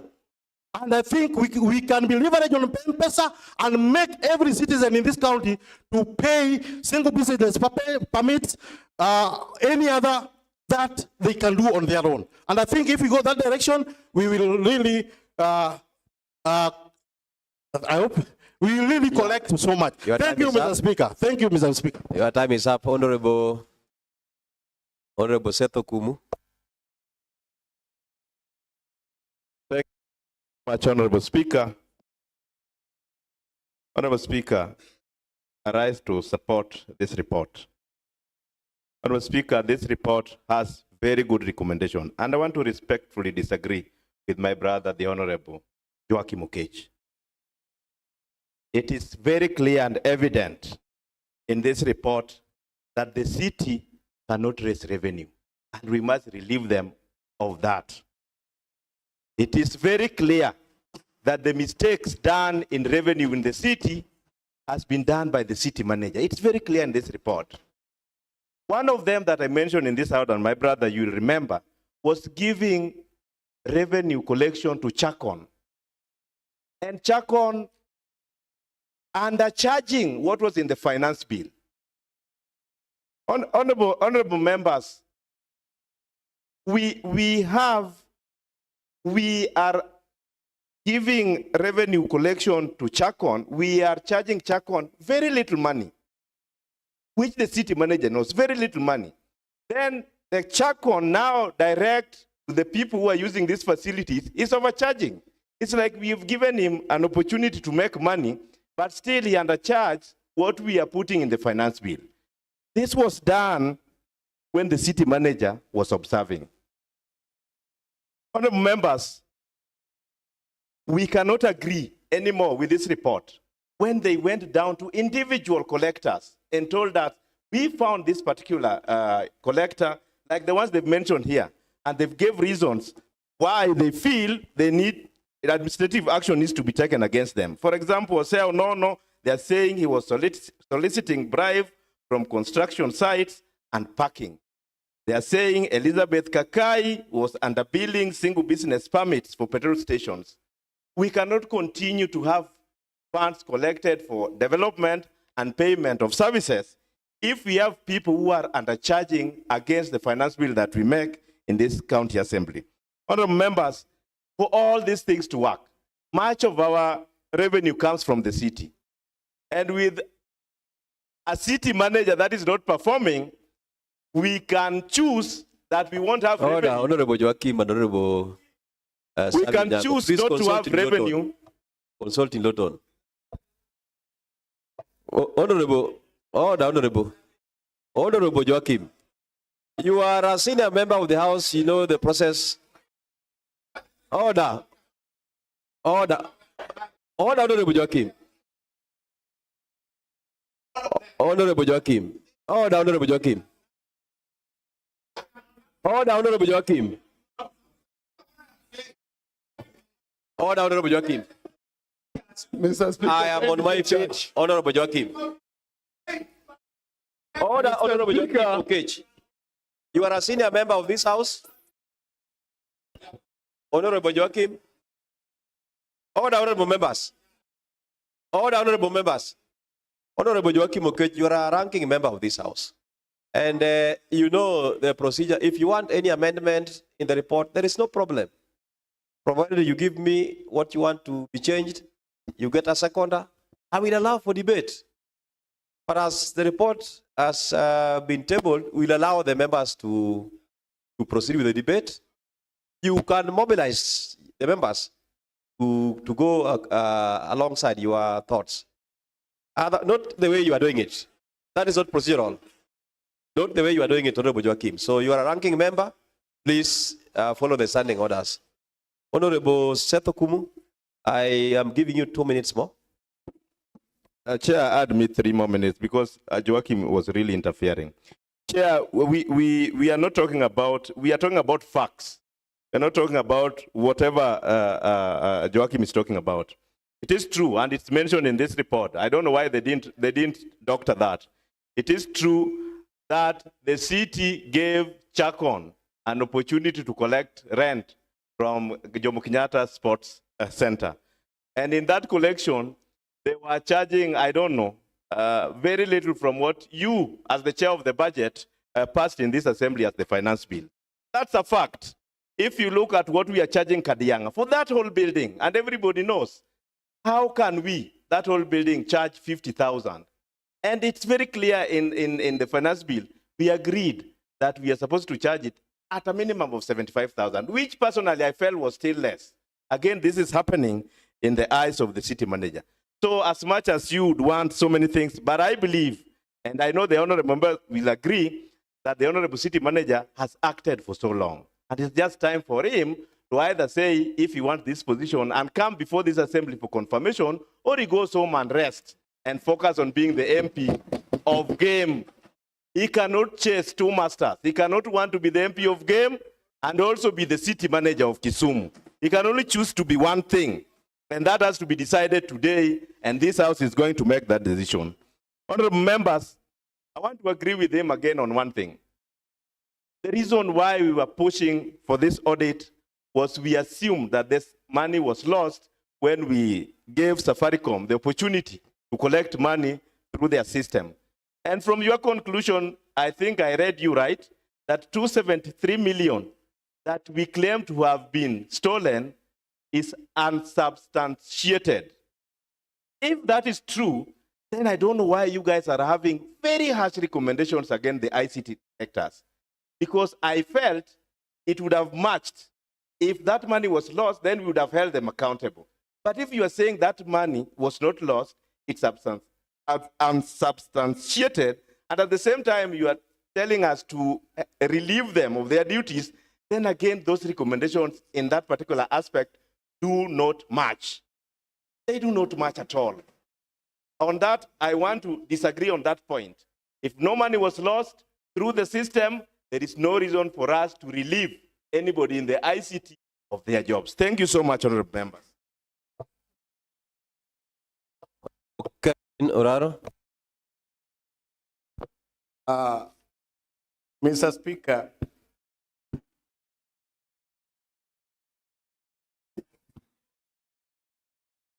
Kevin Oraro, the floor is yours.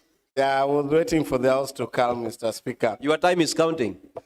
Okay, Mr. Speaker, in that last words of senior member, ranking member, Honorable Seto Kumu, I read the report and saw that the chair did a good work with the committee.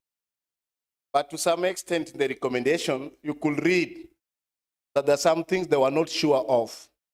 And for that reason, I thought it wise, Mr. Speaker, to come up with an amendment owing to the fact that some of the things they proposed actually were not matching.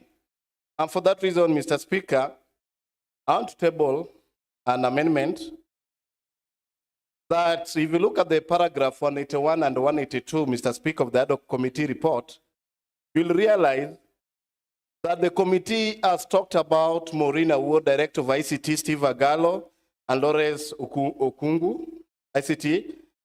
And I'm asking the House to stay the recommendation pending the conclusion of an independent investigation, as the committee had recommended in paragraph 199(3), read with paragraph 2 of 4. Honorable Kelvin Oraro, I have seen your document here for post amendment. So can you move, if you want to move an amendment, proceed because your time is going. Okay, let me move by reading it, then elaborating it to members. Mr. Speaker, this is my proposed amendment, provided that the directive in paragraph 181 and 182 of the ad hoc committee report, recommending the relief and institution of disciplinary proceedings against Mrs. Maureen Award, Director ICT, Mr. Steve Agallo, Deputy Director ICT, and Mr. Lawrence Okungu, ICT Officer, be stayed pending the conclusion of an independent investigation by the appropriate authorities as expressly contemplated by paragraph 199(3), read with 204 of the same report, and that no adverse employment action be taken against the said officers until guilt, whether through negligence or deliberate facilitation, has been conclusively established and the officers afforded a fair hearing in accordance with Article 52A of the Constitution of Kenya 2010. My grounds, honorable members, the committee itself found out at paragraph 180 that whether the failures were the product of negligence or deliberate facilitation can only be conclusive, determined through independent investigation by the appropriate authorities. That was from the committee. It is therefore premature and contrary to natural justice to effect removal before that investigation is done. 2, Article 52A of the Constitution guarantees every person the right to be presumed innocent until the contrary is proved. The ouster of the named officers before any finding of guilt violates their constitutional right. And lastly, the rules of natural justice and Article 47 on fair administrative action require that the accused officer be heard and that allegations against them be clear and proved before punitive action is taken. The allegation, while serious, remain the subject of a pending independent investigation and forensic audit. Therefore, I move that as an amendment to the report, that the recommendation on the said officers be stayed until whatever the committee recommended has been done. And I call upon Honorable Adega to second my amendment, Mr. Speaker.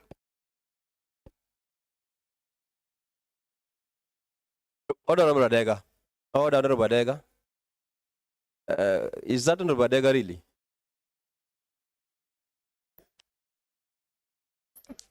Mr. Speaker. Mr. Speaker, I'm Honorable Benson Ambuti Adega, member representing Kajulu Ward in the County Assembly of Kisumu. Point of order, Mr. Speaker.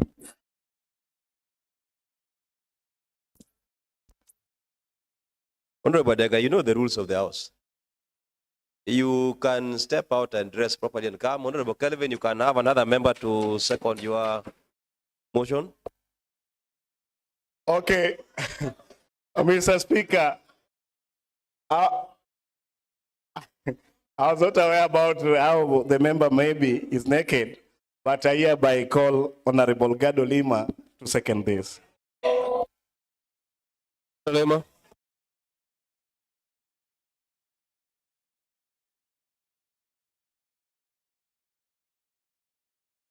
Senator Tam, give him the microphone.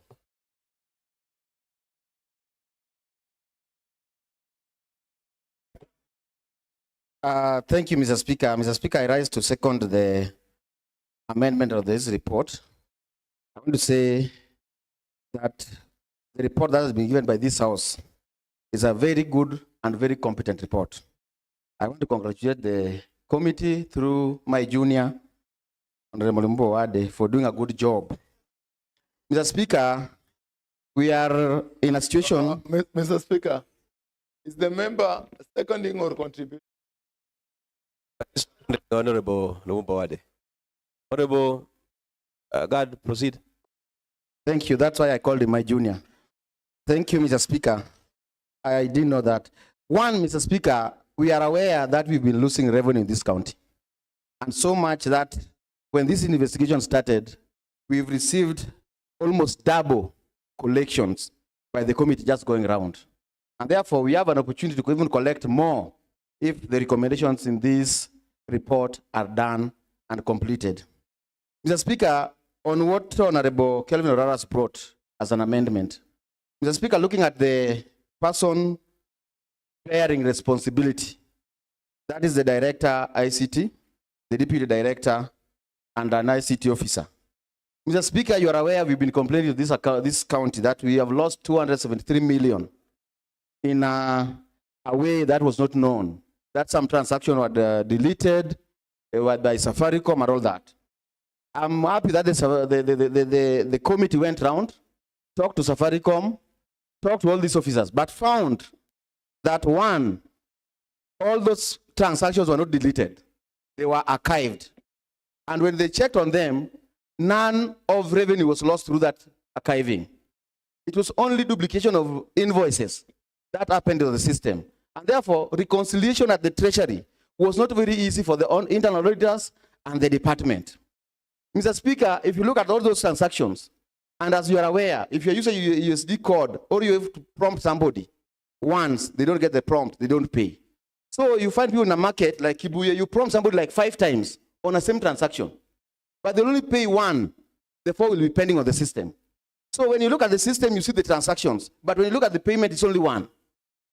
When this committee met Safaricom, they realized that no revenue was lost through that system. And that is why the ICT officer was not involved because he doesn't even prompt anybody. He's just sitting at the office. 2, Mr. Speaker, when this system was brought, nobody was given the mandate to check the back end. As reported by this committee, that what specific mandate did the ICT director fail to execute or is charged with the back end read-only access? Mr. Speaker, I want to bring to this committee and this House that the training that was done for these people and the people who are given access later on to access the back end on a date of that was completed in March, they were trained, was the CC Finance and ICT, the Director ICT, the Deputy Director ICT at Revenue Board, and 1 ICT officer from the Revenue Board. These are the people who are given the mandate to access the back end. And they could see that there was no money lost. And if this were saying the ICT department lost any funds, they should say, wow, in this report. The 273 that they are talking about was never lost, and they are aware. They went to Safaricom, and Safaricom confirmed to this ad hoc committee that no money was lost in the system. We know that we've been losing money through undercharging the invoices, like the billboards, the people collecting cash, and all that. But through the system, we've not lost money. And therefore, I agree with the committee, Mr. Speaker, that these officers, the three officers, the director, ICT, the deputy director, and the other ICT officer attached to the board, should be investigated further for any culpability. But before then, you cannot compromise somebody's career by just saying send him home, and you don't even see a single case that has involved them. And this system is not theirs. Mr. Speaker, I want to support I want to second that you allow us to debate on this. But again, I want to implore on members. Tomorrow it's your kid. Tomorrow it's your son. Tomorrow it's your father. Let's not interfere with somebody's career when you know very well that they are not culpable, they are not able to even withdraw money from that system. If they do any money, Safaricom will have confirmed. To date, the committee is here after almost 2 months running around. Safaricom will not say they lost any money through that system. And therefore, I second and urge members that we support that this recommendation be stayed until the process of due diligence is done so that the officers can be relieved of their jobs. Thank you, Mr. Speaker. Honorable members, I want to refer you to standing order number 52. Order members, I want to refer you to standing order number 52 on amendments of to amendment motions, and 53 where the amendments are supposed to be in writing. And I want to confirm that I have here the amendment by the Honorable Calvin Uraro. And following that process, I want to pose a question, and I propose that as moved by the Honorable Calvin Uraro, that the motion be amended by adding the following at the end of operative clause, provided that the directives in paragraph 181 and 182 of the ad hoc committee report recommending the relief and institution of disciplinary proceedings against Ms. Maureen Awur, Director ICT, Mr. Steve Agalo, Deputy Director ICT, and Mr. Lawrence Okungu, ICT, be stayed pending the conclusion of an independent investigation by the appropriate authorities as expressly contemplated by paragraph 199, read with 204 of the same report, and that no adverse employment action be taken against the said officers until guilt, whether through negligence or deliberate violation, has been conclusively established and the officers afforded a fair hearing in accordance with Article 52A of the Constitution of Kenya 2010. And I propose that that amendment is open for debate. Honorable members, as per our standing orders, I will allow 2 minutes for debate on that motion of amendment. And I will put a question. And as per our standing orders, if that motion of amendment is adopted, then I will propose again the question with the amendment. If that amendment is defeated, then we'll proceed with the motion as it was. So that motion is open for debate. Honorable Samuel Nyango. Thank you, Mr. Speaker. Mr. Speaker, I arise to oppose the amendment being brought by Honorable Kevin Oraro. Mr. Speaker, the said officers were invited in this committee. The one Maureen, the one Lawrence, and I can recall, and now I have to agree with the said officer. He said that this house can take her nowhere unless another assembly, but not this one. But now I agree, because she can afford few of us so that she cannot be taken anywhere. I can confirm she said that. Now I can agree. Mr. Speaker, all the mentioned officers were all granted opportunity to present themselves. In fact, the said officer came 3 times. Members, let us have integrity. We have a live recording, and I can see some members are being bold daytime, like a market in the market. Very shameful.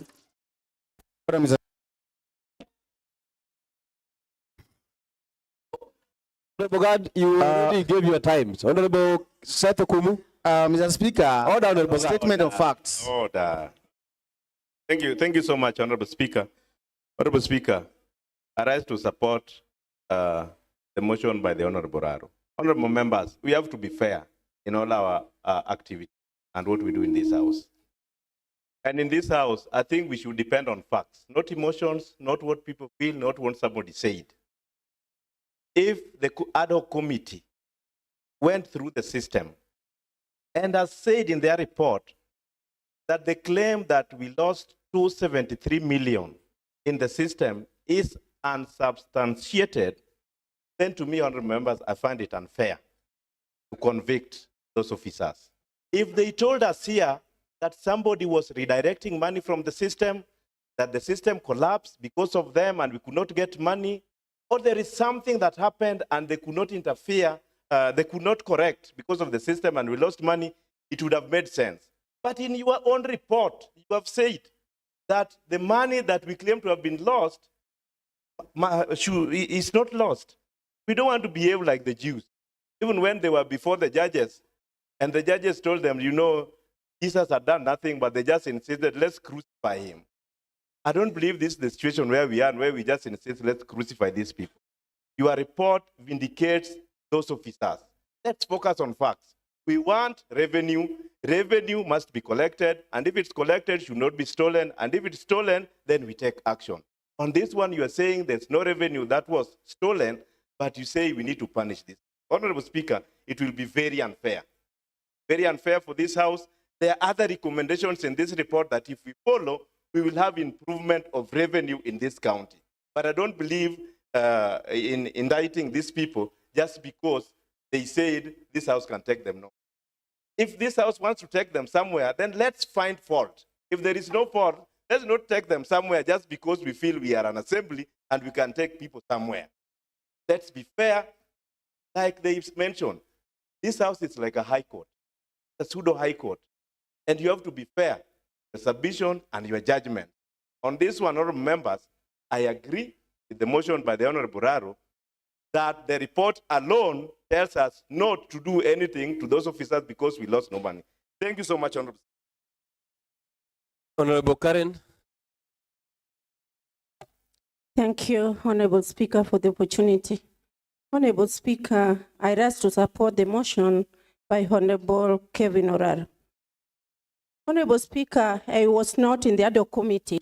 Therefore, I was not privileged to hear the allegations by Honorable Sami that Ms. Maureen Award said that this committee will take her nowhere.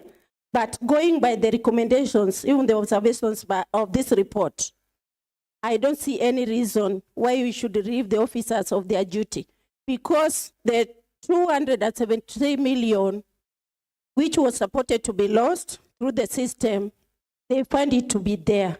So we have to be human beings. Thank you.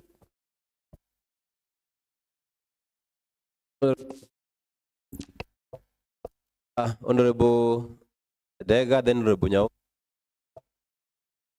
Thank you. The member is naked. Thank you. Adega, I am informed that you are naked. I requested you to dress properly and come. Mr. Speaker, I'm not naked, Mr. Speaker. This, my colleague, is just malicious because whatever I want to say be this house, Mr. Speaker. Give me time to give my statement, Mr. Speaker. Kindly confirm if Honorable Adega is and then report to me. In the meantime, Honorable Nyauka, you can proceed. Sergeant Atam, confirm if Honorable Adega is properly dressed and report to me. Thank you, Mr. Speaker. Mr. Speaker, I know this is quite an emotive motion, but I'll try as much as possible to relax myself. Mr. Speaker, there is a motion that has been just put forward by Honorable Calvin Oraro, who I believe is a good student of law. Mr. Speaker, I've been going through this report, and if I can read for you item number 182. Honorable Nyauke, Honorable Adega, I'm reminded or I'm informed by the Senator Tam that need to step up, dress and come back. Dress properly and come back before Honorable Nyauke is through with the debate. Honorable Nyauke, proceed. Thank you, Mr. Speaker. Mr. Speaker, I was just going to read the section 182. That is the recommendation that has been given by this good committee, that the County Public Service Board institute formal show cause proceedings against Ms. Morris Awur, Director ICT, and Mr. Stephen Agalo, Deputy Director ICT, requiring them to account specifically for those listed items. Mr. Speaker, I don't know whether that part has been omitted in the report I have in my gadget, but what is there? There is no issue of relieving these particular staffs, and that there have been, the board has been advised to commence a show cause why they cannot be prosecuted or so.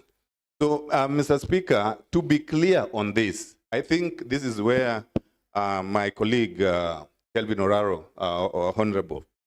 So I think that there is a gap there, Mr. Speaker, that we can now have and approve this motion so that we give them time. The information that these people have, because I was very keen on looking at the losses that were anticipated by the records from the Safaricom, Mr. Speaker, and clearly the ad hoc committee found out that really nothing substantial was lost. But however, through the report, there are certain gaps that maybe these officers might have done in the course of their duties that will still be able to be looked at.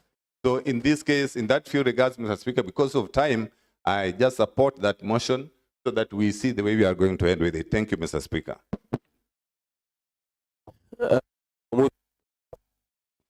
Many thanks, Honorable Speaker.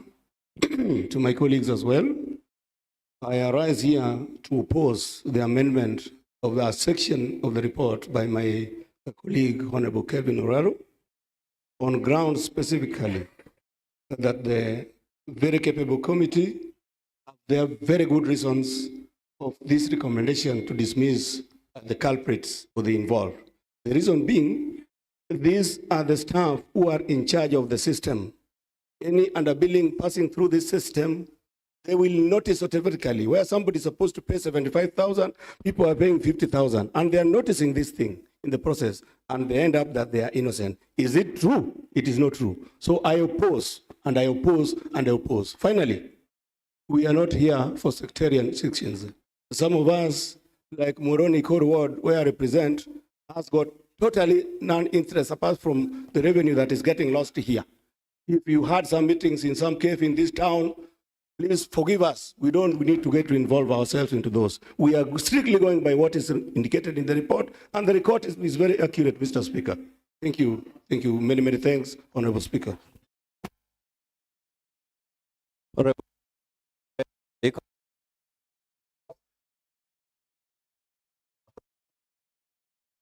Mr. Speaker, the matter of Maureen Award and others has been brought up here as an amendment, which is good. But Mr. Speaker, we need to note this. Maureen Award was a project manager of the system. From 31st October to 30th June, when the executive suspected that money had been stolen, the project manager was Maureen Award and the rest, whose names are mentioned. And Mr. Speaker, the committee has been very clever. They have not said that Maureen Award and the others stole. They are saying they should be subjected for further investigation. Forensic audit should be done. Mr. Speaker, the members who are in the ad hoc committee were not experts in ICT. We were relying on the records. We were relying on the information provided by the staff, by the members who appeared before us. And as usual, people must look for ways of defending themselves. We must stand our ground and say, being the project manager of the ICT system, she stands to be accused now, still proven by the experts that she played no role. That's the position of the committee. Hope now, Mr. Speaker, you can recognize me. I'm well dressed. First of all, I want to support the proposed amendment by Honorable Oraro. At the same time, I want to remind this House that the report brought to this House is just like a judgment from the court of law by magistrate or judge. And if you see the evidence they received plus the exhibit is good, well articulated. Even if you check the letter dated 6th September for the deleting or suspending the statement from the Safaricom. This lady who wrote this letter, she called me by then, Mr. Speaker, and she told me that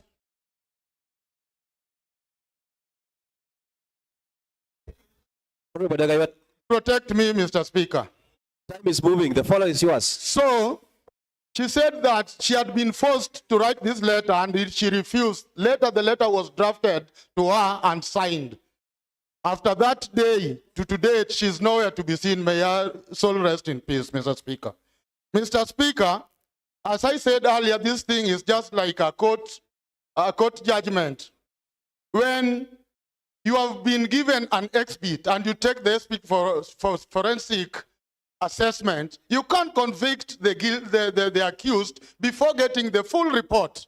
And if it is a matter of convicting the accused, there's a list of accused and you can't choose the small omena and you leave Nile perch top there. Because when you remove the small fish, the still Nile perch will still swallow omenas, which will brought. Mr. Speaker, I support this proposal and thank you. Members, I want maybe Honorable Joachim, and then I'm going to put a question. Honorable Lumumba, what do you want to talk? Okay, the three, Honorable Joachim, Honorable Lumumba, Honorable Moses, then I'll put a question. Honorable Joachim. Thank you very much, Mr. Speaker. Mr. Speaker, I rise to support the amendments proposed by the motion of Honorable Raro. And Mr. Speaker, I believe that, just like I said earlier, that the ad hoc committee has given us a very elaborate and a very good report. And whatever we're just attempting to do here is to clean up this report so that it's even better, so that it serves what it was supposed to serve, Mr. Speaker. Mr. Speaker, if I just allow me to highlight the specific objective of the inquiry was to determine the root cause of the structural resource gap projected in the financial year 2027, to identify systemic weaknesses, Mr. Speaker, and to propose legal, administrative, and technological reforms, and also to recommend specific disciplinary or Mr. Speaker. So we are just attempting to fine-tune this report, Mr. Speaker. Because, Mr. Speaker, I speak from a chair of a committee that is solely responsible for undertaking a lot of interrogations with regards to revenue of this county. And that is why I'm saying, without clear evidence, I also support that we stay these individuals, Mr. Speaker. And Mr. Speaker, because I want to kill two birds with one stone, Mr. Speaker, allow me also to move an amendment to an amendment proposed by Honorable Raro, and that is according to Standing Order number 52. I think if you read part 9 to 11, so that we also include the name of one Mr. Balawanga in this list, Mr. Speaker, so that, Mr. Speaker, you know, if you look at the recommendation, Mr. Speaker, the collection of revenue at Kibuye does not solely lie with the city of Kisumu. And again, look at the issues of stalls. The committee has clearly recommended and requested the Auditor General to investigate the irregular allocations of stall. So before that is done, let us allow Mr. Balawanga to continue his very good work that he's doing to Professor Peter Nyang'o and the people of Kisumu County, and then we implement the key objectives of this report so that we help the county of Kisumu get enough revenue to be able to implement the budget. Mr. Speaker, I stand to support. Thank you very much. Before I give you Honorable Joachim, what you are doing is allowed in the standing order. You have amendment on amendment once, but you did give me a seconder. So I won't open a debate on it. We'll debate alongside the same line. So I'm assuming it has died. No, I want to give you a seconder, Mr. Speaker. I'm just trying to look at the eyes of this honorable, and the way they are looking at me, Mr. Speaker. Allow me to propose Honorable Dega to second. Thank you. Well, that's a different motion. It's a different amendment. Is a different motion, Bwana. It's a different amendment, but the standing order allows you can have a series. So, Yes. Badega, I second, Mr. Speaker. thank you so much. I'm not going to propose a question. The discussion is continuing. I had Honorable Lumumba Awade and Honorable Moses Ochele as the last person. So, proceed. Thank you, Mr. Speaker. Mr. Speaker, they said rain appeared before, not once, not twice. But again, Mr. Speaker, the so-called 273 million was not the making of the committee. When we took over, it was the executive that said, and we got it from the letter they wrote to Safaricom, that 896,000 entries were missing and 273 million is believed to have been lost. During our committee sittings, we tried to investigate this. And the easiest way of getting the bottom of this was if the data that was erased was given to us in good time. When we were in this house giving a preliminary report, and we reported we have done 70%, that data that ought to have vindicated us had not been given to us. And that is the data that had everything. This same ICT lady, including the CCM and everybody, denied that that data was erased and was nowhere. We focused on how to get the data. We were hell-bent that even if it needs to get it from the cloud, you are going to get it. And then we had to start with the Safaricom. The Safaricom came at the tail end. Our first invitation, when Safaricom showed up at the tail end, we were surprised that Safaricom said the so-called missing data was given to the executive and the particular lady more than a year ago. Why was she denying? Why was she keeping? When we went through this so-called missing data, it was so complex that we could not get to the bottom of it within that short period, because Safaricom appeared before us on 20th. We were concluding our report on. It is for that reason that we have recommended for a forensic audit. Mr. Speaker, I can tell you, Odiemo, my friend here, is an IT guru. We had an IT guy. the system was corrupted such that even the entries that we could get, for us, we got about 4,000 plus. And again, we discovered that there were more. But even if you go one by one, say this bill number paid 4,000, this paid this. It was totaling to a figure that I have not read, I have not seen, not even trillion. What do you want? And that happened in the system. Who could have been part of that system? The ICT head cannot be vindicated from. And therefore, that's why we are saying we need to recommend that figure. It was done deliberately. If you go to that system, it requires more time to be studied. And then, due to her incorporation during our time, we have recommended she be released. We are not saying she be fired. We are not saying she be chased away. We are saying be relieved. In this county, we have seen people who have been sent on leave, others have been redeployed. A good example, we have a county secretary here. When he was relieved of his duty, he was taken as a county, as a sub-county administrator. And he went there.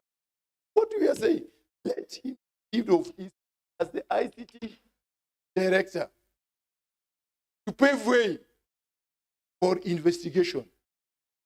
That's all we are saying. And that does not mean we are being victim to an individual. You gave us a duty to Conclude, Honorable Lumumba. 1 minute. Investigate and report. Why don't you give us the benefit of doubt to continue with our recommendation? Because we had these people, we had Safaricom, we had RefTech, and when we say let her be relieved and the team of the ICT, because that is the nerve of the correction. So we are. Honorable Kelvin, I think you are the mover. You will have enough time to reply. So, Mr. Speaker, the issue of 273. Honorable Lumumba, your time is up. Mr. Speaker, just give me 30 seconds. The issue Conclude. of 73 million is still under investigation, and we cannot say it was not or it was. That is what we are saying, the complexity of the matter. Investigate. Thank you, Mr. Speaker. And I therefore oppose the amendment. Honorable Emily, I had indicated that you have 2 members, then I put a question. Then I give you 2 minutes. Can you execute your point in 2 minutes?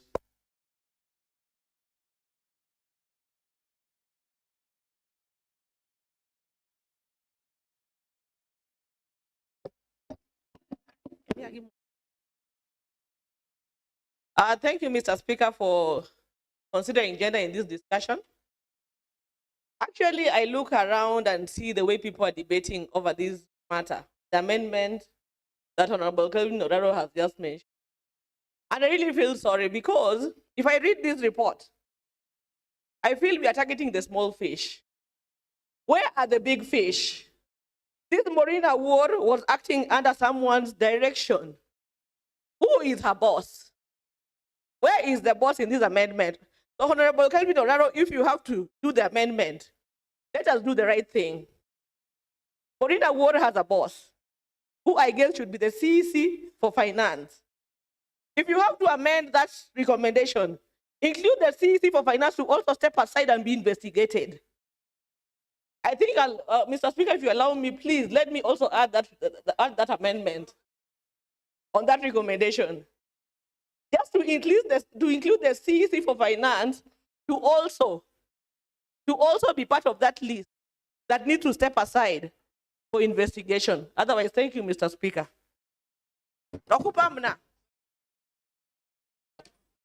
I'd like to Honorable Emily, that amendment is not in line with the amendment that Honorable Oraro proposed. It is the opposite. We can't be moved together. It can't be moved together with that amendment. It cannot be moved together with the amendment because Honorable Oraro, as amendment was some people to be stayed, which means they are not stepping aside. But yours is that somebody to step aside. So it's totally different. Honorable Moses Achele, 2 minutes, please execute your point. Thank you very much, Honorable Speaker. Honorable Speaker, allow me to also contribute on the proposed amendment by my brother, Honorable Kelvin Oraro.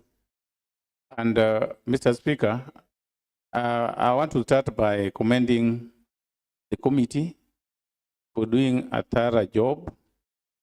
Let's go to the amendment. And, we are discussing the motion by Honorable Kelvin Oraro, not the committee. Just allow me to bring You my have got 2 point. minutes. Yeah. They've done a good job in coming up with various recommendations. And it is said in Kiswahili, barabara mrefu haikosi kona. And I've realized from this report, I read this report yesterday night, and I think I have the contents in my mind. And Mr. Speaker, going by recommendations on this report, and going specifically on these 3 officers, I think if the committee was honest to their bidding, then they should have enlisted from the top downwards.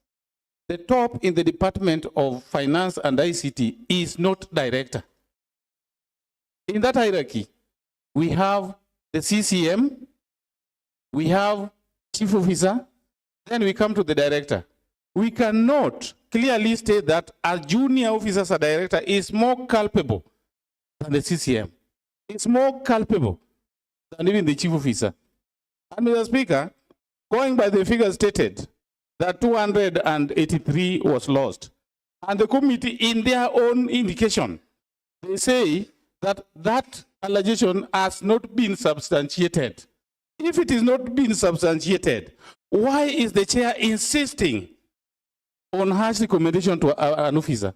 Because that alone negates everything about the investigation.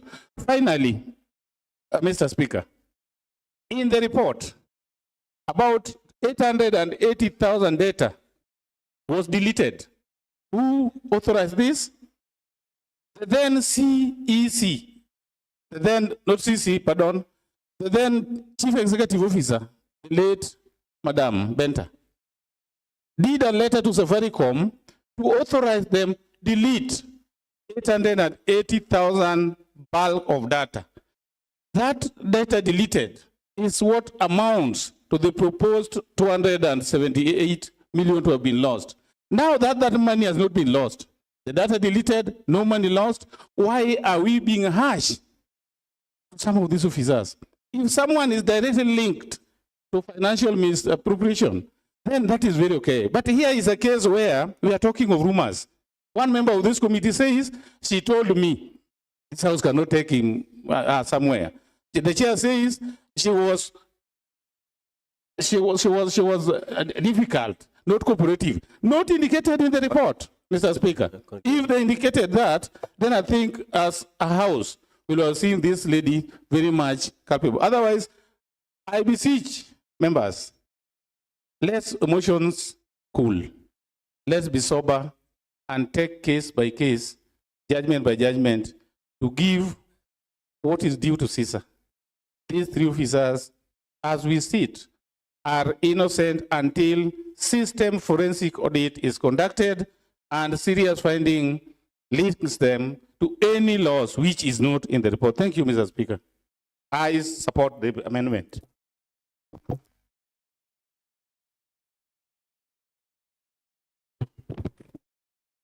Okay, Mr. Speaker, I want to thank members. Those who contributed, whether you supported or not. The idea that I want us to understand, I think you are seeing regarding the Gachagua case in court. The most important part given to an honorable member is that we work under guidance of the Constitution of Kenya. Article 50 talks about fair hearing. We have the power. You can vote anyone, but you also have to give an officer a fair hearing while executing your mandate. And that is the argument in court. The members of parliament have powers, but there is some limitation to some of the powers that we have.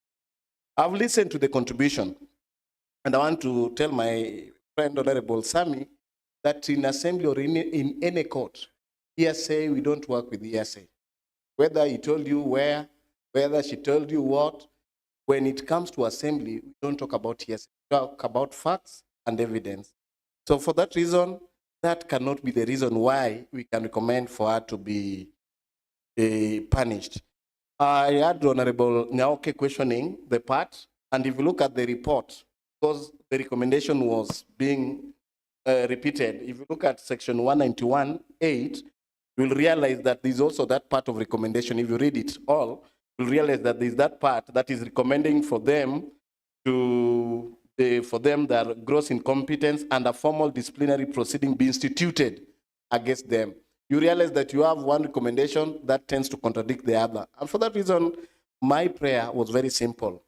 Let it be stayed in this manner that it is still in the report.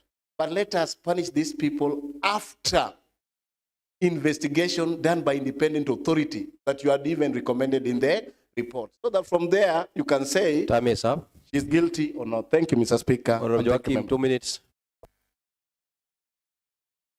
Thank you, Mr. Speaker. Mr. Speaker, if you ideally go through this report, you'll realize that the revenue issues are so vast. And if you look at that report, you realize that it would mention that even in the signing of the contract itself with Safaricom, there was a lapse. We are being told that we don't even put a cap. Is it 4% commission? So there are so many officers here that are liable, Mr. Speaker. And I believe that it's either we send all of them home or we wait and we give time to investigate. Let us investigate if Abalawanga gave those stalls irregularly so that we know, Mr. Speaker. And therefore, I want to support the motion and say that let us stay all these officers and do what is right. The report is very good, Mr. Speaker, but we have unfairly targeted certain officers of the county. Let us give them a chance, and let us give also a chance to this committee and the House to be able to implement a report that does not have malicious target of certain officers. Otherwise, thank you very much, Mr. Speaker. Members, 2 amendments were moved and had given chance for seconding, and they have been debated. So the standing order provides that we'll put a question in the order they were proposed. Start with the first amendment, moved by Honorable Kelvin Oraro. The 3 persons stayed, and without going through all the statements, I want to proceed and put a question that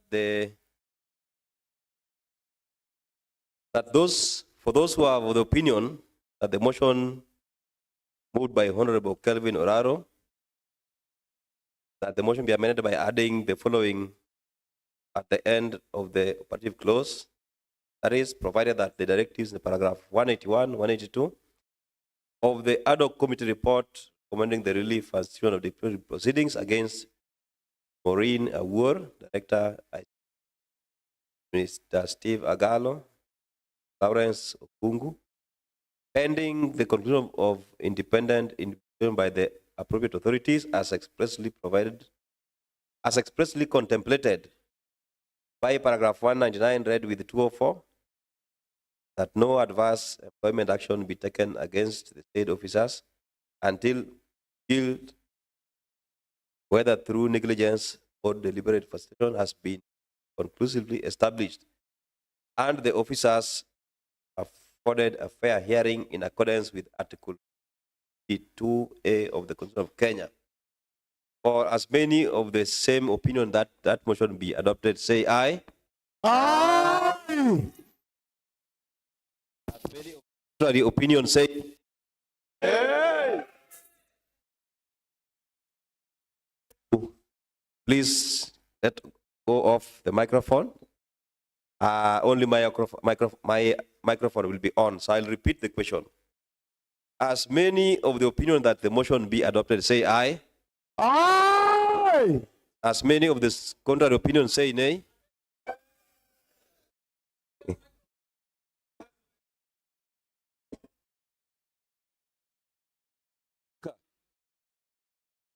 I will put for the last time. I am putting the question for the last time and I will make my judgment. As many of the opinion that the motion be adopted say aye. As many of the contrary opinions say nay. The nays have it. And the motion is negative. I'm going to the second question. The second motion was moved by Honorable Joachim Okech on the staying of the matter of Mr. Balawanga, the city manager. And in the same line, I put a question that as many of the opinion that that motion be adopted say aye. Aye. As many of the contrary opinions say nay. The nays have it. And the two motions have been negatives. Honorable members,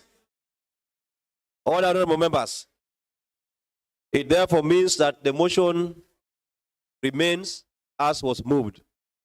So I will not propose again the question, but will proceed with it the way you are proceeding. Honorable member for East Kolua, Ruben Rakwach. Thank you, Mr. Speaker. I'm a member for Kolua East, not East Kolua. So, East. Proceed. Thank you, Honorable Speaker. Honorable Speaker, this is a very emotive report because it touches on a very emotive matter. And that one you could even realize what Lumumba was reading was just moving notes, not the main report. And if he read it for 1.5 hours, then main report I think was going to take more than 3 hours, Honorable Speaker. It is a very detailed report. I know names, people have been named. They are our relatives, they are our friends. It is time we can choose to stand by our relatives or friends, or we choose to stand with the people of this great county of Kisumu, the people who elected us, and we owe them a duty, Honorable Speaker. Honorable Speaker, even the CEC member for finance, when he came to the committee, he alluded to the fact that the National Treasury also did a survey and gave a report that Kisumu County has got a potential of collecting 8 billion as on-source revenue. Honorable Speaker, there are so many things that we touched on, and our chairman has read them. One, there was an issue of underbilling. You realize a petrol station which should be billed at 200,000 is being billed only 30,000. That one is a loss of 170. And it is a collection of only 15%, Honorable Speaker.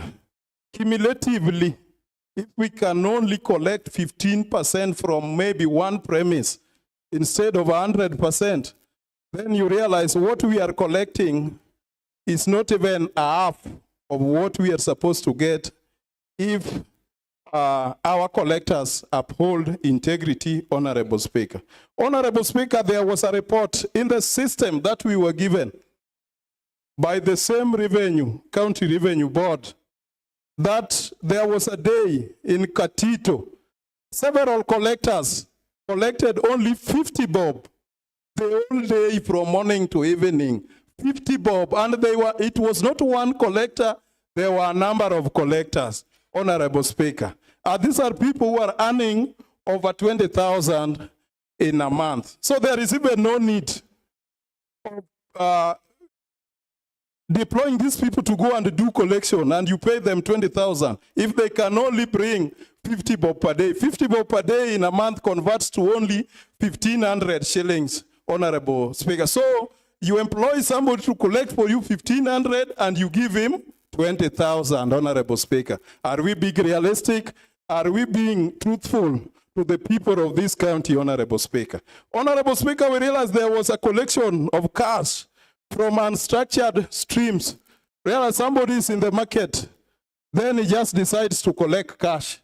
When he collects cash, he does not report, because in all the evidences that we had, Honorable Speaker, there was nowhere cash was reported, collection of cash was reported, Honorable Speaker. And we have a very big, a very voluminous evidence even from Safaricom. My chair, all the papers we had should have been brought here. And I think they are going to weigh more than 10 kilograms, Honorable Speaker.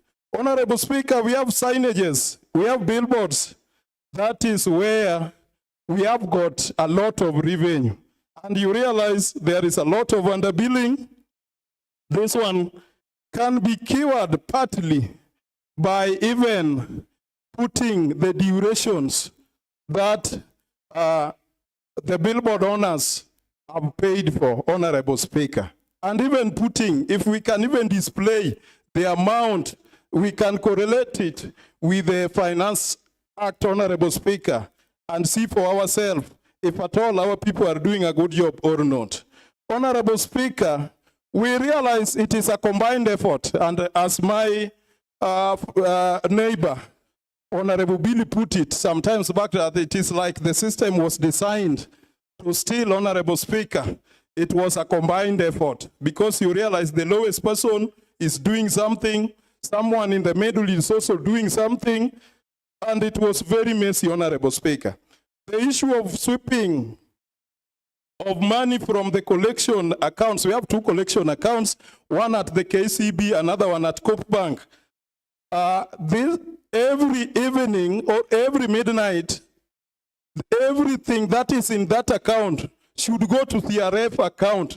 At some instances, you realize there is a residual balance of even as much as more than 1 million remaining there. Remaining there for what?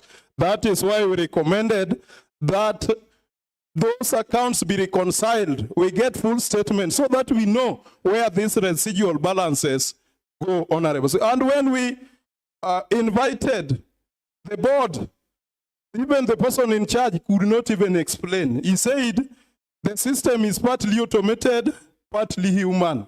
And there is somebody who must stay in the bank, I don't know whether as late as midnight, to do the sweeping. And why that person chooses to sweep some of the money and leave the rest, we don't know, and we don't know where that instruction came from, Honorable Speaker. Honorable Speaker, we have recommended the separation of enforcement from the Revenue Board so that they don't report to the Revenue Board, because we realize enforcement should enforce. They should check the underbillings and report, but sometimes they cannot because of interference at the top. You realize when some have even lamented, if you want to enforce, you will get a call that you should leave that place. So these enforcement officers should report to the Director of Enforcement, and the revenue collectors report to the board, such that if you want to enforce, you are not forced to go on transfer. You will be there and enforce it by force, Honorable Speaker. Honorable Speaker, there is this issue of 273 million. As of now, we can't say how much was lost, whether zero was lost or nothing was lost. But it should still be investigated, because in the letter from Safaricom, they accepted that they were given instruction to delete. You want you to finalize? Thank you, Honorable Speaker. Honorable Speaker, this is a report which I should even support for 1 hour, Honorable Speaker. It is only that people, honorable members are many, and they want to also be given time to support it, Honorable Speaker. So, Honorable Speaker, on this, the Safaricom accepted, and I need the attention of the Speaker, they accepted in their letter that they were given instruction to delete the unstructured and duplications, but mistakenly some payables structured were also deleted, Honorable Speaker. And that is where we had a question mark, Honorable Speaker. Honorable Speaker, because in the interest of time, I will conclude by saying that for us to be able to achieve the revenue projection targets for this county, Honorable Speaker, the county revenue board must be properly constituted, Honorable Speaker. Honorable Speaker, for us to regain, or for the country to regain the confidence of the people of this county, this county government of Kisumu, Honorable Speaker, revenue management system must be fully implemented, Honorable Speaker. Implementation started in 2023. It is not yet complete to date, Honorable Speaker. And you realize that even the spatial planning is still a problem. The GIS lab is not even functional, Honorable Speaker. And that is why we recommended the scientific data-driven framework to be put in place so that if a petrol station which is in town, if you put the name, then that system will show you that it has got how many pumps and it should be billed this. It becomes automatic, Honorable Speaker. Not a situation whereby a biller takes a pump in Kisumu Central, it reports less number of pumps and nozzles, then it reports that it is in Nyakach, just because we know in the Finance Act, the prices that they should pay differ. Then this one drops the bill from 200 to 20, Honorable Speaker. If all this can be done, Honorable Speaker, then I think we are going to achieve our targets, Honorable Speaker. Honorable Speaker, to bring the sanity among the revenue staff. Honorable Ruben Rakwach. Let me consider agenda and give Honorable Emily. Thank you, Mr. Speaker, for giving me the opportunity to contribute on this contentious matter. Mr. Speaker, sir, you find that people pay revenue expecting development. And it's so unfortunate that this revenue collected actually fattens someone's wallet. No development goes down to the people. Mr. Speaker, I usually take a walk around the market within the CBD because I'm campaigning in the CBD. And one time it was raining. And unfortunately, in the market got really flooded. And the people I was meeting there asked me, Mheshimiwa, just see what is happening in this market, and yet we are taxed here every day. And as you know, with the economy, sales have really dropped, which means that they're paying this revenue with a lot of pain. So when we discuss matters on source revenue, Mr. Speaker, this is a matter that actually affects our people so badly when you go down to the grassroots. So I don't think it should be a laughing matter. Because when I see some of the members actually being a bit lenient to some of the people who've already been found to be guilty with some of the issues already brought here by the ad hoc committee, then it's really sad because we don't really look at that person who is down there who is struggling to put food on his table or her table. Mr. Speaker, sir, just like I mentioned, as we do the amendment, and I hope you will allow me to do this amendment, because in all these allegations, I feel we are beating about the bush. We are targeting the small fish and leaving the big fish. In the whole of this report, I was actually expecting to see the CECM for Finance and ICT being asked to step aside because all this has been happening under his watch. The person who actually carried the Bible to work in this department and be in charge of it was the CEC for Finance. So I don't really understand why the ad hoc committee actually decided to leave him out of this report. If you look at the recommendation in the report, you'll actually just see them advising the CEC for Finance on what he needs to do. Do you think that if the CEC Finance wants to investigate all this that is going around on also on source revenue collection, would it even take him even 2 months to know what is not right? I don't think so. So I don't see why we should beat about the bush and sacrifice the small fish and leave the big fish. And we continue losing on-source revenue in Kisumu County, which is very wrong.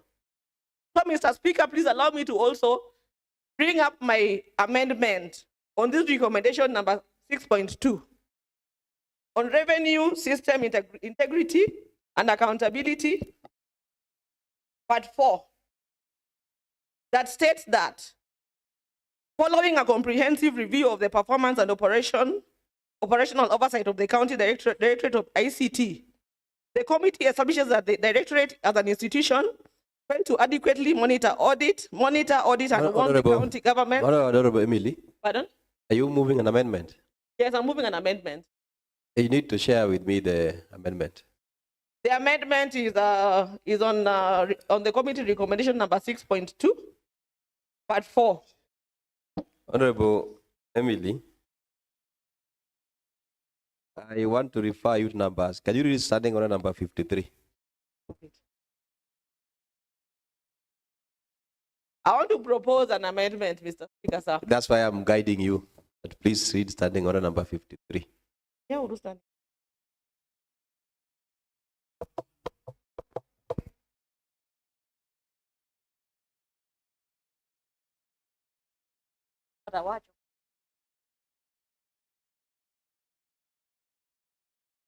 What do you got the number?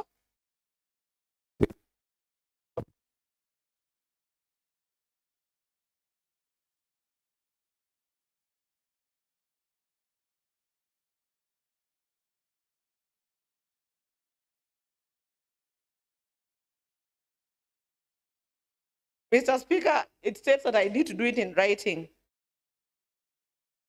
Not out of order. How to do what Honorable Kevin Oraro did. I have the amendment by Honorable Kelvin Oraro in writing. Okay, Honorable Speaker, I understand you. I'm doing my writing for the amendment. But as I continue, I would also like to, actually in my amendment, I just want to mention that in my amendment, I would request that in that list. A point of information, Mr. Speaker. Do you want to inform? Mr. Speaker, I want to inform the member on the floor, Mr. Speaker. With due respect, Mr. Speaker. Oh, the Honorable Ngeta. Is one of the Honorable speakers Ngeta. panelists. Oh, the Honorable Ngeta. Honorable Emily, do you want to be informed? Mr. Proceed Speaker, then. Mr. Speaker, we are going back and forth, Mr. Speaker. Honorable Emily is one of the speakers panelists, Mr. Speaker. He's misleading this house, Mr. Speaker. Honorable Maurice, you are a ranking member of the House. You wanted to inform the member don't want want to be informed. I don't want to be informed Proceed. by the Honorable Member, Mr. Speaker. Mr. Speaker, my main concern is the exclusion of the CC member for finance and ICT. As we want to incriminate the other junior staff, then why are we leaving out their boss?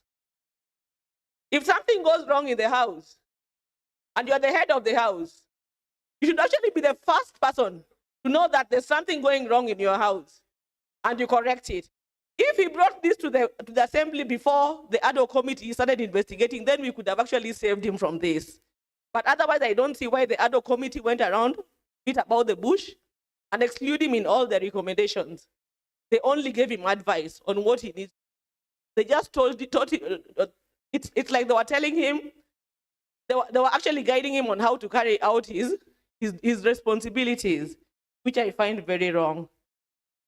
Mr. Speaker, I would also like to mention, Mr. Speaker, I'd like to recommend the committee that despite the fact that they ignored the CCM for finance, but they brought a very good report. I support this report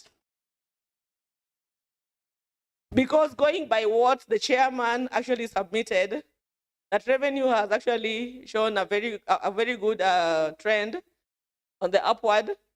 I believe that if actually these recommendations are taken seriously, then I believe that Kisumu County should be somewhere on matters on source revenue collection. Otherwise, Mr. Speaker, I support this report. Thank you.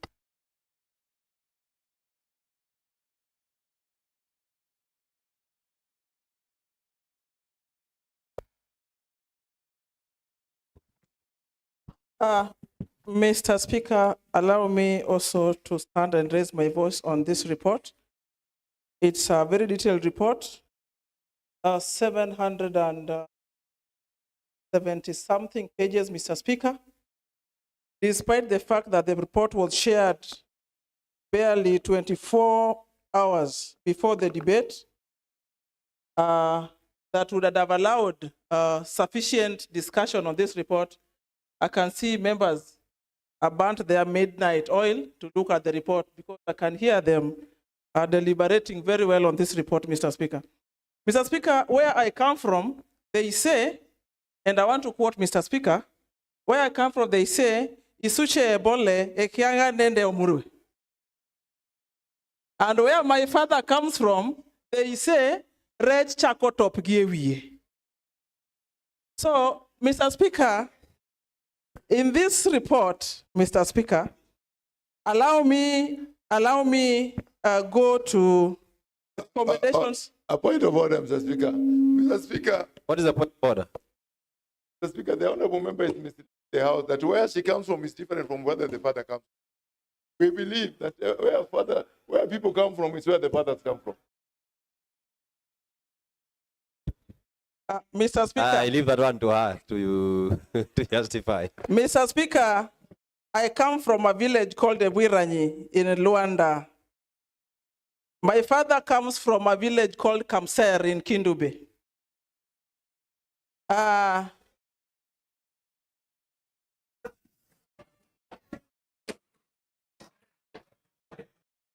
Mr. Speaker, under the recommendations by the committee, there is, that is number 10 of their recommendations, there is premature internalization of investigation and denial of legal process.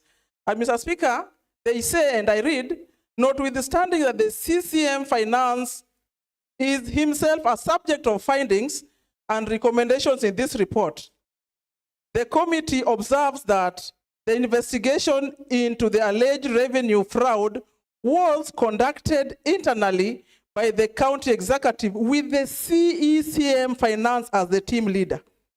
Arrangement in a structural conflict of interest that fundamentally compromised the independence and credibility of the investigation. The committee finds that the office of the, okay, I don't want to go into that, Mr. Speaker. So, Mr. Speaker, in essence, the committee finds the CCM Finance liable for questioning. And as Honorable Emily says, they tactfully excluded the CCM Finance, who is the head of revenue in this county. So, Mr. Speaker, it is just orderly that when we say, and I want to agree with the recommendations, that those found culpable are step aside for investigations to include, we want to ask that as the investigations continue, let the CCM Finance also step aside because he cannot investigate himself as the head of revenue collection, Mr. Speaker. So, Mr. Speaker, all has been said by members. I don't want to repeat myself. That remains my contribution, honorable members. Otherwise, I want to commend Honorable Lumumba and his team for a job well done. Otherwise, if you had included the head of the revenue collection, it would have been a very complete report. Mr. Speaker, I'm forgetting something.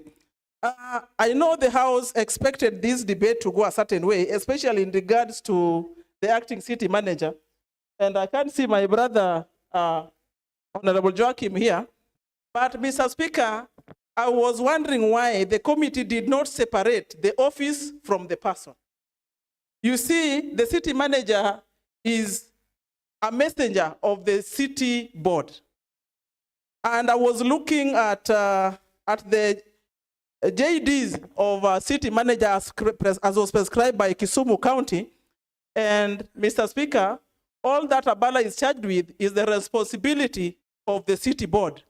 And it is the city board that they are recommending that should send Abala home. So I don't know who is doing whose job where, Mr. Speaker. So maybe when the chair of the committee will be responding, then he will be able to tell us where he places the difference between the office and the acting manager himself. Mr. Speaker, thank you.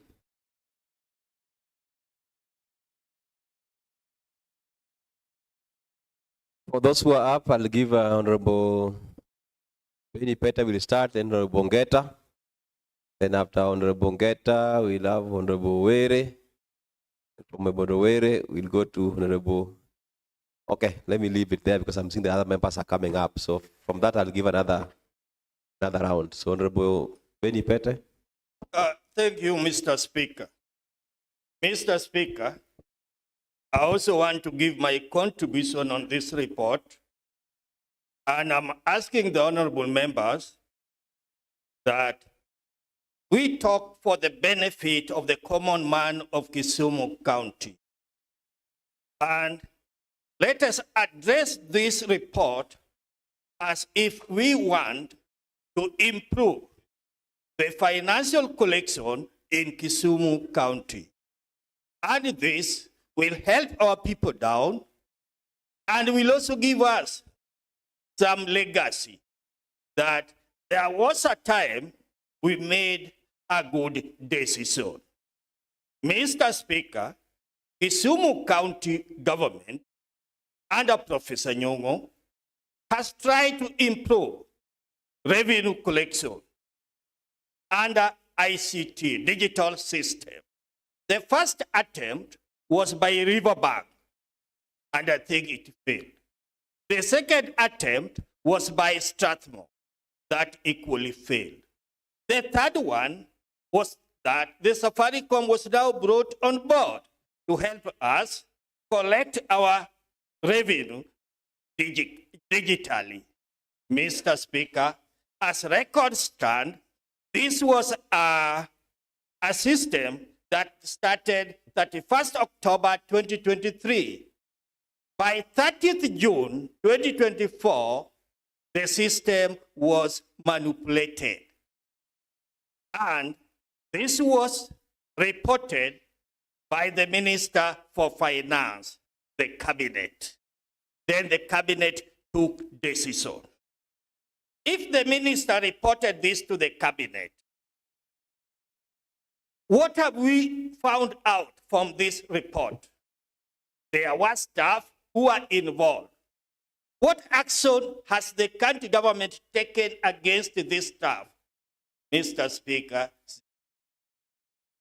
what does that portray? Mr. Speaker, I will not give the answer because I don't have the answer, but I will ask this. When such a report is coming to the Assembly, Honorable Speaker, let every page be signed by the members so that we don't have stories here and there. When an ad hoc committee is formed, when there's a petition brought to this assembly, when the report is being brought to this assembly, let every page be signed by the relevant members so that we don't have stories. And the effort that has been made by the county government to digitize its revenue system has failed. This one of Safaricom has also failed us. It was manipulated as it was being developed. Whose work was it to ensure that that does not happen? And who manipulated the system? And that is why you see the committee was making a recommendation that a forensic audit should be done. Someone like me, analog on matters of digital. So when we make a recommendation that more investigation be done, I think we are heading in the right direction. And you cannot investigate people when they're in the office. Mr. Speaker, on matters of revenue in Kisumu, it has become thorny.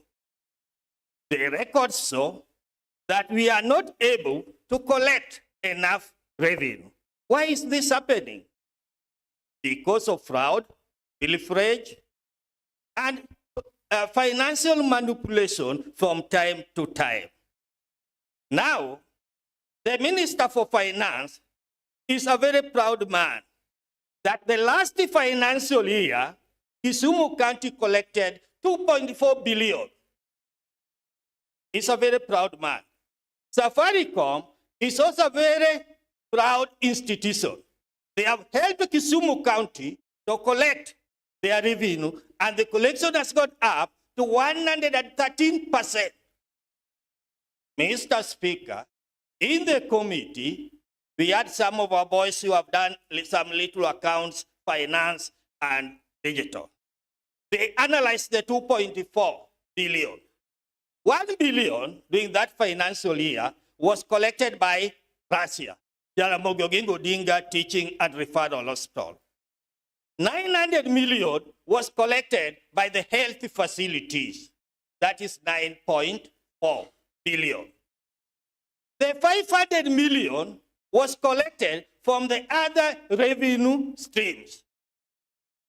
And you know, money from the health facilities is being collected by their pay bill. Safaricom contributed nothing there. So what did you achieve by this system of Safaricom? Only 500 million. Is that what Safaricom is proud of? Is that what the Minister of Finance is proud of? And honorable members, we must note this and take this seriously. Commission on Revenue Allocation had done mapping for Kisumu County. And their estimate was and is Kisumu can collect about 8 billion. If Kisumu can collect about 8 billion, and Kisumu is collecting 2.4 billion, what is the picture? We are collecting less. And considering what the Honorable Chair, Honorable Mba was saying, that within 3 months, about 800 million has been collected. We must put a lot of pressure on the Minister for Finance so that the collection goes up. And honorable members, the coming financial year, the Minister for Finance has indicated that on-source revenue to be collected by Kisumu County will be 1.4. Why is he making that decision? Against the technical advice that's been given by the government institution, because we have failed somewhere on our oversight. So we must tell the Minister for Finance that on-source revenue should go up to 4 billion the next financial year. Based on the records. Honorable Benny, I want you to finalize. Yes, I'm doing so, Mr. Speaker. And Mr. Speaker, if you will give me a little more time, it will be so good. So that is a position where we are, Honorable. I give you 2 minutes. Honorable Speaker, another thing that we need to pay attention to as honorable members is the Finance Act. And I wish the chair budget was here. The interest of Abala has taken him out. Mr. Speaker, the Finance Act we pass in this house every year is never implemented. The Finance Act we pass in this house every year is never implemented because we don't have a fully developed system where the staff don't come across us. That system and a recommendation has been made that it should be on source, it should be owned by the county government. They should develop their own system that they own, not by a system from any other institution. And we shall see the big difference. Mr. Speaker, when you are at Kiambu County, we are being shown what is called the dashboard, the way the money is coming, very big. And within no time, we were told the money, daily collection was going to reach 30 million. And by evening, the governor and his team is there, filing over the money. That is where we want Kisumu County to go to. Mr. Speaker, the on-source revenue mapping that has been done for Kisumu County, in that record, Kisumu County is able to collect 2 billion on the billboards. That is the report we were told. 2 billion on the billboards. And when you look at the record of billboards in Kisumu, they collect less than 300,000. They collect less than 300 million. That's what they collect against 2 billion. Mr. Speaker, these are facts that we should not hide, and we must tell the Treasury that more money must be collected.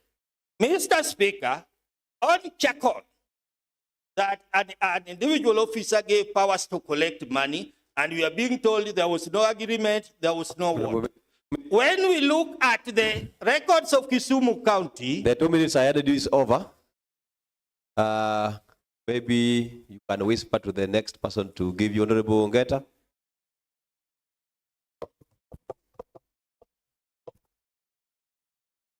Thank you, Mr. Speaker, for this opportunity. Mr. Speaker, I rise to support the adoption of this report, Mr. Speaker.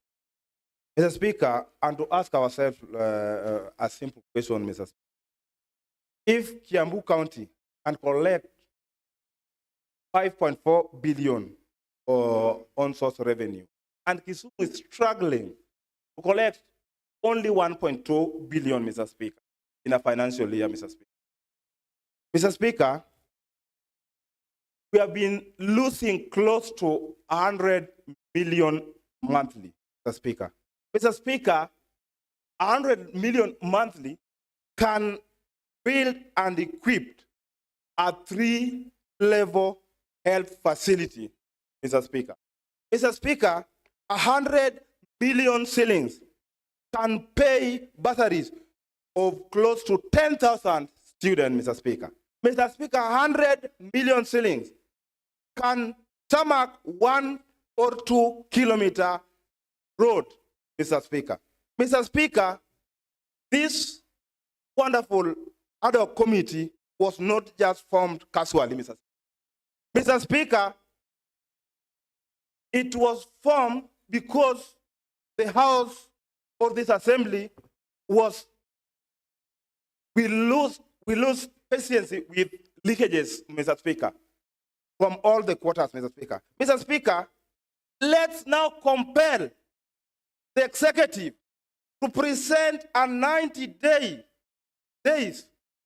implementation matrix with the named officers responsible for each revenue stream, Mr. Speaker, and to publish monthly on-source revenue performance by each and every department, so we can be, as MCA, we can account for our people whom we represent, Mr. Speaker. I want to urge our able MCS, also Honorable Joachim, who has left Honorable. It's time to show the seriousness for implementation of our project, Mr. Speaker. This is no time for side source. This is no time for defending your friend, Mr. Speaker. It's time to look forward and to hold our hands together as a county so that we can deliver to our people. Otherwise, I support. Thank you. Honorable James Were, Honorable Leader Majority, I had promised Honorable James Were. So let him go first. Thank you, Mr. Speaker. Mr. Speaker, let me also start by commending the committee for a job well done. Mr. Speaker, this is an elaborate report on our own source revenue. Mr. Speaker, let me flash back when we had a meeting in Naivasha, when the board, revenue board, called us all together as the MCS. We were showed real-time structure on how our revenue was going to be collected. We were showed how they were going to meet the target. And Mr. Speaker, before they did this, there was requirements that were put in place that Assembly honored. We did put the board in place for them. We did approve employment of the revenue staff that they wanted. Mr. Speaker, the biggest question now is, why are they not meeting the target? If by that time they convinced us that they were able to collect 3.6 billion annually, where is the problem? We gave them the staff. We gave them the board. We gave them the goodwill. Mr. Speaker, even though I will join my fellow colleagues, even though the CCM is not mentioned here, the backstop with him. Even if this report is not going to make him liable, please let us initiate and bringing it over so that we can cure this problem. Mr. Speaker, I can remember when we were being showed our revenue officers in Konalejo, in Panpieri Nyalenda B, in Manyata, in Ojola, in Andingo Panga, we were able to gauge who is performing and who is not performing, who is collecting and who is not collecting. Now, where is the problem? Assembly must step up. We must stamp our authority to ensure that we help this county get a solution. This county can get a solution if we put everyone accountable. The report did talk about performance contracting. Let us give these people performance contract when we engage them. And let us give them targets because we know what we want and we know what we want to collect. Our people are paying taxes, but now they are not getting the service they require because we are not able to raise our target. Our people are doing contracts. Instead of being paid, it goes to the pending bill because we are not generating enough. The time is now. Let us do lifestyle audit to all our revenue officers. They are driving flashy cars, they are building big houses, while they are not remitting revenue to our TRF account.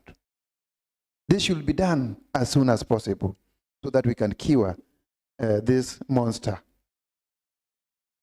Mr. Speaker, there are several gaps that have been mentioned by the report. Billboards, money collected, not remitted, only just a small fraction is remitted. Those who are tasked with our single business permits are just generating fake permits, which is hung in our premises. The money is lost. Stalls are now coming up. I think when the Governor Nyong'o was coming in, he wanted to clean the city. We destroyed businesses along Akamba, along Oginga Street, simply we wanted to bring order. Nowadays, the same stalls are coming over. They are mushrooming, while the revenue is not increasing.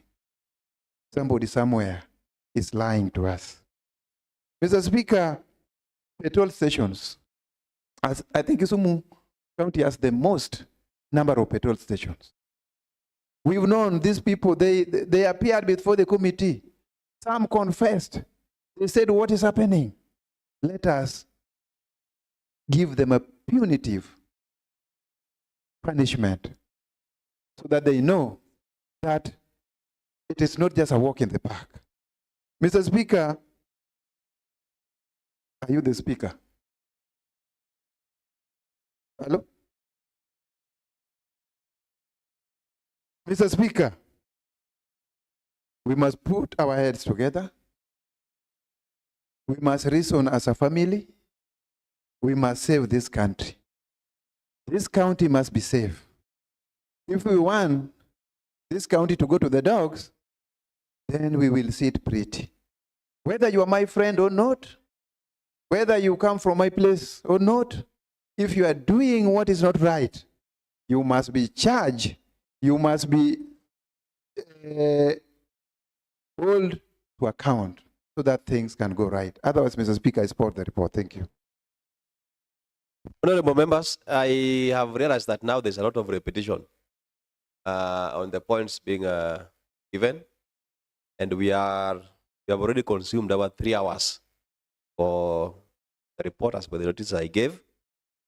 So I want to maybe request, unless somebody has different point, but the leader of majority is in his feet. I mean, he's on his feet. So as per our standing orders, the priority must be given to him. Thank you, Honorable Speaker. Honorable Speaker, I also rise to support for the adoption of this report. Honorable Speaker, I want to start by saying that the members that have remained here are very genuine with this report. I sat here very carefully, looking at how people were contributing, but I realized there was something wrong somewhere. Honorable Speaker, I want to say that the ad hoc committee has done a very good report. They have looked at how the on-source revenue is governed. They have looked at how it is being administered. They have looked at the performance. And I want to refer you back. All these recommendations are good, but I want to refer you to what Honorable Mumba said in his opening remarks. That we also need to get a committee that can make sure that all these recommendations are implemented. If not, then all that we are saying here, we are just storytelling.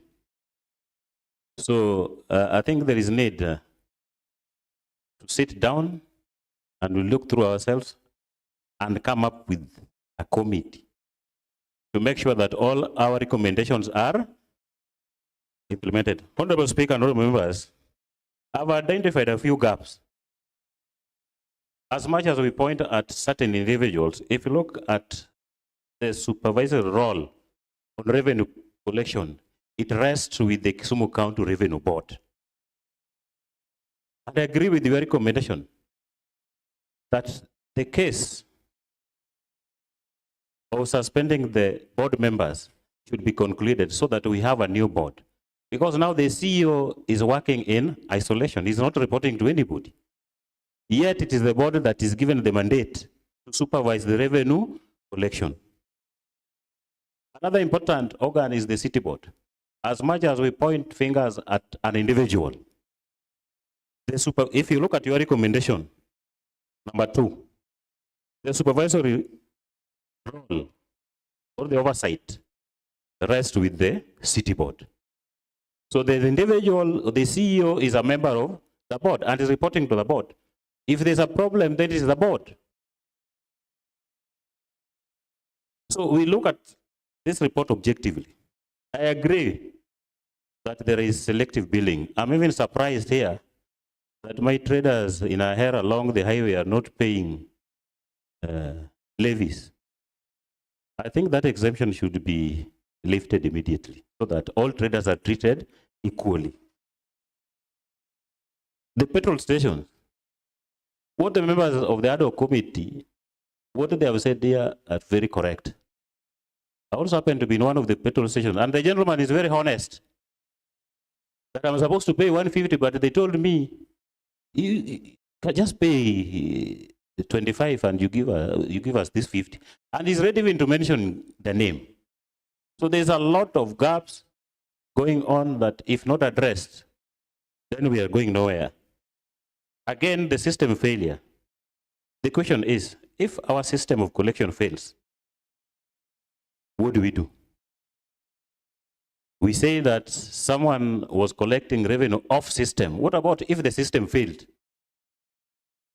You said we need to look at the alternative system, but you're not giving us the alternative, which is the system that you recommend that we use when this one fails. Again, I agree with the report that if a staff has committed an offense, then the staff needs not to be transferred to another station. I think the staff should face disciplinary action. Then the major problem that we are experiencing, again, that was mentioned by a member, is the separation of roles. The enforcement officers and the revenue officers. The enforcement officers are not enforcing the laws. They are doing the collection work that is supposed to be done by the revenue officers. So, honorable members, I want to urge you that the implementation committee, as much as we talk about forming another committee, but we have the implementation committee that is chaired by Honorable Ojemo, that is also a member of the ad hoc committee. So if I saw you clapping that we need to form another implementation committee, then I think we need to get the right person to be the chair of the implementation committee to ensure that our recommendations are implemented. Otherwise, thank you, Honorable Speaker.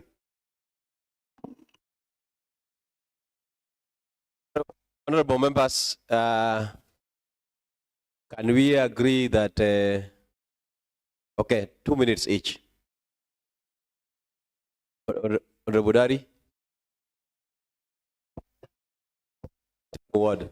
Thank you very much, Chair. I'll be very, very fast and very, very brief. Oh, Chair, Speaker, there is something that we saw during our investigation that I want to bring into attention of honorable members that on May 2022, on May 22nd, 2026, there were some invoices which had the same BLL number.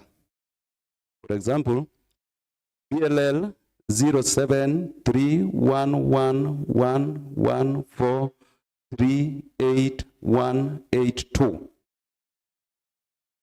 And the amount which was invoiced, which we saw on the logs, was four quadruple, something which even the world cannot collect. And those who performed this, those who invoice this BLL number, the following people must be in the record, that they did a very, very wrong to Kisumu County. Number one, Richard Kipkorir. Role assigned, Cashier Vendor Support ICT Officer, Institution RevTech. Number two, Alex Wanjala, Vendor Support RevTech. And number three, Rosanna Owino, Vendor Support RevTech, now in Safaricom. She has shifted from RevTech to Safaricom. Now she's working for Safaricom. Number four is Simiren Nkerere, Super Admin, RevTech. Number five is Elizabeth Kakai. I think in this report she was mentioned somewhere under billing the petrol stations and ODAs. Role assigned, Cashier, ICT, Super Admin, Revenue Officer. Remember, she's a Revenue Officer in Kisumu County. Rabudari, you are 2 minutes. Kindly, I'm finishing, Chair, Speaker. Number six is Kelvin Juguna, role assigned Super Admin Vendor, RevTech. Duncan Chirchir, Super Admin Vendor, RevTech. Eric Aende, Super Admin, RevTech. Then Ben Wambia, ICT Officer, was then ICT Officer at Revenue Board. If at all money got lost, then the following are the beneficiaries. If at all money got lost. And number one, we have Shamir Patel, James Omingo Magara, Robert Migaode, Manyama, Judy Wanjiku, Samuel Athawea, Alex Wafula Wanjala, Andrew Obada Uduori. These are the directors of RevTech. If at all money got lost, then these are the beneficiaries. Thank you very much, Speaker. Honorable Bill, okay. Then we'll, Honorable Alice, you wanted to call the mover to reply? We are already past the 3 hours. Actually, we are 3 hours, almost 40 minutes. So that's why I gave you 2 minutes each. So Bill, quickly 2 minutes.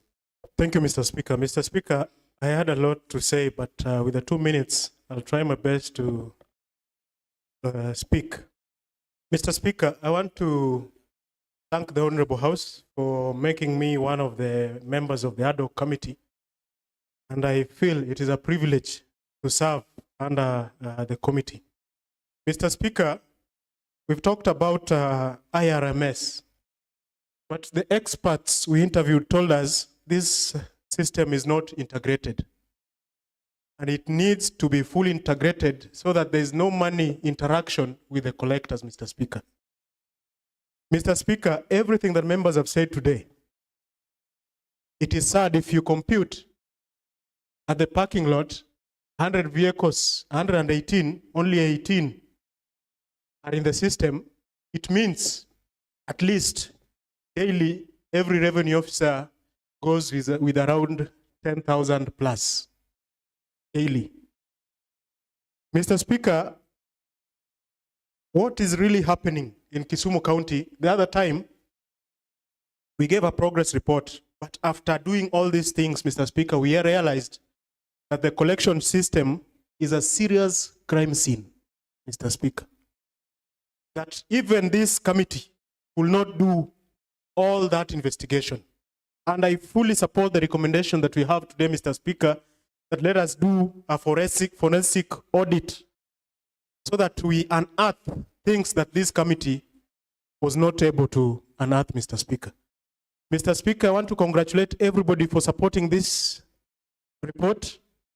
And I really believe what we've discussed today, when implemented, Kobura Ward is going to get 100 million plus development in every financial year. I want to believe all the hospitals that are in poor condition will be developed. I'm saying this because when we were in Kiambu, one financial year, Kiambu, from their collection, they collected 300 plus, they constructed 300 plus hospitals. So this impacts on development. And I want to urge the Honorable House, let us support this report so that Kisumu County can get the growth it deserves. Thank you, Mr. Speaker. At least 2 minutes. Thank you so much, Mr. Speaker. I rise to support adoption of this report. I also want to thank the House for appointing me as one of the committee members. And I want to commend the ad hoc committee for, through their chair, for their elaborate and detailed report. I will not say much because much has been said. What I want to emphasize is only that when we are going through our investigations, we realize that the system is not integrated and it is not really complete. And it is also faulty by design. The people who are supposed to work on the system, they know why they left it like that, so that it can be manipulated. So I want to ask that, though it was not in the recommendation, I would wish to ask that let the county government of Kisumu invest on a proper, detailed, and a workable revenue collection system which is integrated, and so that we can go paperless. What is happening in the county of Kisumu is pathetic. Some of these things, the people who are responsible, even the head of the departments, they know very well what they are supposed to do, but they are not doing it. And the juniors who are working under them, they do bad things with impunity because they know very well that they are covered with their seniors. So if anybody who is given a responsibility to do his work doesn't do his work well, they should be responsible for his work, whether it's my sister or my friend or what, and they should carry their cross. There are so many people who are qualified outside here who can do a better job. If you can't do a good work for the Kisumu County and we are losing a lot of money because somebody wants to enrich himself or some people are doing some shoddy work, then it is not acceptable. So I want to thank the members so much, and I wish to ask you to, pass the report. And if it cannot be 100% complete, but if 89% is complete, I am sure that we also omitted some few things. Yeah, okay, I'm winding up. We omitted a few things, but you know our report cannot be 100%. Let us just pass them and pass the report, and then later on we can amend those issues which were omitted. So much.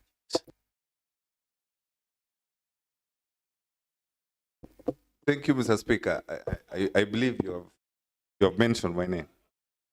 2 minutes. Thank you. I'll make it 1.5. Thank you, Mr. Speaker. First, let me thank very fast the ad hoc committee headed by one Honorable Lumumbo Wade. Mr. Speaker, we remember in this House that the pain that led us to establish this ad hoc committee is the pain that we were seeing in our county in regards to on-source revenue.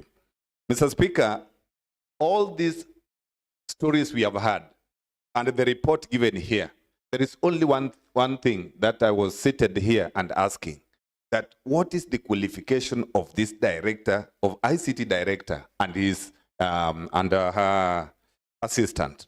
Because we may be struggling to look at the system, and then you find that the people who are heading this department are not qualified enough, are not competent enough to run a serious system that is required to run this county in terms of revenue collection.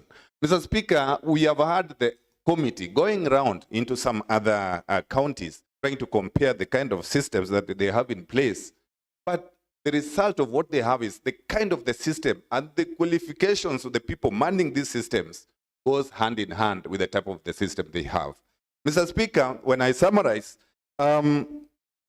we as the representative of the people, the Constitution, Article 185, Section 3, is putting us in a situation where we are supposed to give proper oversight, including oversighting on how revenue is being collected in this county. Mr. Speaker, the county revenue must just go to the people.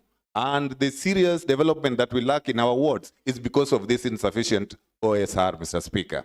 Now, with this kind of report, Mr. Speaker, we are looking forward, because even the threat they just gave sometimes when they were looking at this, already they are increasing the revenue collection, Mr. Speaker. Therefore, this is an assurance that if this house can stand, we can all stand to our feet and say that there must be an improvement in OSR. Definitely, we are going to meet the expectation of what is supposed to be collected in this county. Thank you, Mr. Speaker. I beg to support. Many thanks. Honorable Umudo, 2 minutes. Yeah, many Honorable thanks. Saimi, I think you had contributed. You had contributed. Yeah. Yeah. No, Okay. and not on the amendment. Honorable Kumudo, 2 minutes. Honorable Speaker, I'll be very brief, and I hope the next person should call the remover to reply based on the circumstances. I have two bullet points, two bullets, only two. Number one, the report is very accurate. How I wish the chairman could be listening to this, but it is a good report. We don't need to mention so many things. There are many things, many lapses, many discrepancies. A typical example is the so-called Charcoal Limited. I don't know, Charcoal Burning Limited or whether it is Charcoal Limited. This one was just given, imepewa kama mkate tu. It was just like bread given to people to eat. I think we are going to change things if the recommendations of this report is taken into action. I also support the idea of my other colleagues that we have a very serious committee to help the implementation committee under the able chairmanship of our senior here, James Omolo. Now, if that can also come into, we constitute that committee immediately to work hand in hand together with this, the implementation committee, if possible today, because the guys who are here, we have sacrificed to be here, so that we see that this process, a thorough process, and it is ongoing. I want to believe also that the chair of this committee, having a background of the intelligence, having been a military officer before, I was very right to have these recommendations brought here with some legal knowledge of exactly who should be brought towards the thing. Finally, it is not only the petrol stations that are underpaying the levies. As a singular... It's up, Honorable. Yes, I'm Komudo. finishing, Honorable Speaker. I know of a single petrol station next to a bus stop, I will not mention the name, which has become the bus stop of the bus stop. So the committee coming in, yes, the main bus stop here, there's a petrol station next. Now the vehicles are not being charged the levies inside here, but the petrol station is charging the levies at the petrol station. That is a homework for the committee that is coming to be. Finally, let me be a member. Time is up, Honorable Komudo. Thank you. Thank you. Honorable Sami. 1 minute, Chair. Thank you, Chair. Chair, all has been said. I was part of the committee. I support law recommendation. Mr. Speaker, I only have one request to the governor of this county of Kisumu, Professor Anyang' Nyong'o. As the CEO of this county, make sure this report is implemented. Mr. Speaker, I support. The mover to reply.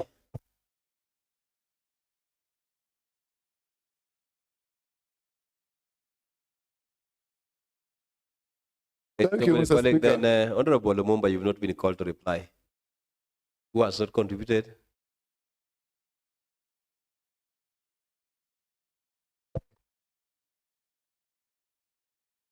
Honorable Caroline Opar.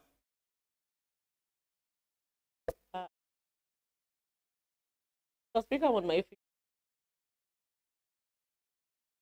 Yes, sir. What is it, Honorable Emily? You had contributed. What is it? Yeah, Mr. Speaker, I'd contributed, but I had an amendment that you requested me to writing. And I've done it in writing, and I'd like to move the amendment. If you allow me to. That is Mr.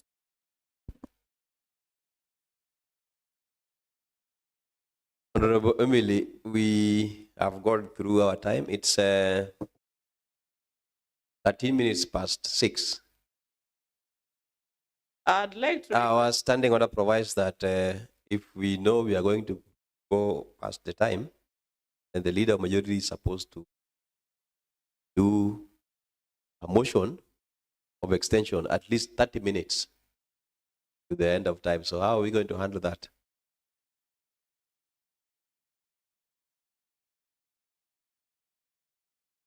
Mr. Speaker, we have the leader of majority here, and I believe we have some few minutes too. I agree. He can. Honorable Emily, I agree with you, but it's 13 minutes, actually 14 minutes past 6. The standing order provides that we need to move a motion for extension of time 30 minutes to the end of the session, and we only have roughly 16 minutes to the end of session. So how are you going to handle that one? Advise me on the floor. Mr. Speaker, I believe we can have, it's just a minute. I won't really take more than a minute. Honorable member, once you move an amendment, you need a seconder, it has to be debated, a reply made, and then a question put, and then we go back to the motion. Let me give some members to give opinion. I don't want to make that decision. Honorable Speaker. Thank you. Oh, I'm on my feet, dear sir. Honorable Odari, when the Deputy Speaker is on the feet, then we give seniority. So she is my senior. Honorable Rinaya. Thank you, Mr. Speaker. Mr. Speaker, I want to appeal to you to allow Honorable Emily make amendment. Mr. Speaker, our standing orders number 28 stipulates the meeting hours, and in the morning we should be ending at 12:30, and in the evening 6:30, Mr. Speaker. And I know the motion on extension needs to be moved 30 minutes before time. But Mr. Speaker, the same standing order number 28.3 allows, it says that notwithstanding paragraphs 1 and 2, the county assembly may resolve to extend its sitting time or meet at any other time on a day. So, Mr. Speaker, you may allow Emily to move her amendment, Mr. Speaker, and we want to plead with you because what she wants to propose, Mr. Speaker, is very pertinent and crucial for revenue collection in this county and the overall service delivery, Mr. Speaker. So if you, Mr. Speaker, will agree, then I want to plead that you let her make her amendment. Thank you, Mr. Speaker. Thank you so much, Honorable Deputy Speaker. The House is a rule of, we operate through rules and procedures. And I don't think it's advisable to set precedents that we will not be able to defend. We are supposed to do an extension of time, 30 minutes, 6:30. And we only have some 10 minutes, so that will be outside our standing order. I don't think it's right that we set precedents that we will not be able to defend. I think the best thing is Honorable Emily can have a independent motion on the same. And I want to promise that I'll approve for that motion that comes separately.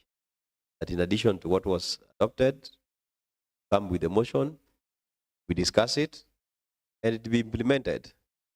Otherwise, Honorable Karen Lopar had called upon the leader majority.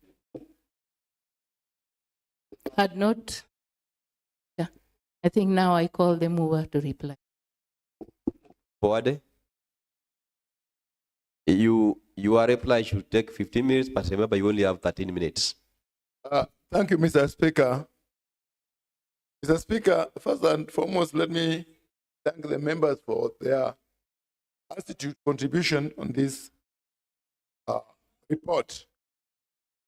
Mr. Speaker, again, I take this opportunity to thank members of the ad hoc committee alongside the Secretariat that burned midnight oil to give us this good report that I hear members are praising. Mr. Speaker, to go straight on to the contribution of members, allow me first of all to start with Honorable Swaga. Honorable Swaga is not there, talked of malice. Mumba, do you have any member by that name in this house? Honorable Joachim Okech. Sorry for that reminder, Mr. Speaker. I can assure this House that the committee of 30 members plus Secretariat not have jointly conspire to be malicious over an individual. Mr. Speaker, two wrongs does not make a right.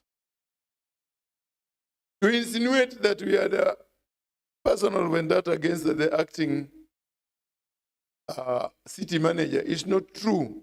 In this House, we are supposed to make laws, but we cannot accept pride over a wrong law. Apart from incompetence, we also realize that the said acting manager is in the office illegally. For example, if you are invited to a function and someone who has not been invited comes to intrude, the first thing you will ask, were you invited? Then he said, no, sit down, don't talk. Now we are talking of incompetence, we are talking of leakages, then you find whoever is presiding over this is illegally in the office. So we authoritatively exercise our powers to point out one of the wrongs was that he is there illegally. And there was nothing malicious about that report. Honorable Seth Okumu talked about but then we talked of the complexity. We did not say that that report was final. We admitted that we are not experts. We were recommended the matter to the experts to conclude. I thank Honorable Emily. What Emily has said is what we also got when we went to Kibuye and other places.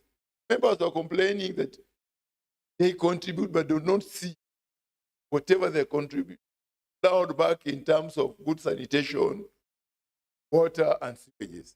Indeed, if what Honorable Emily said, and we had put it in our recommendation, that we plow back in terms of giving proper infrastructure, it would be very easy to convince members to contribute if they see the end result of what they're contributing. Ata Mama Mboga, if you tell Mama Mboga not to allow the collector to give him 20 shillings instead of 30, and if he pays 30 to the system, that 30 will come back in terms of bursary or something, they will see and comply. We need to do proper education.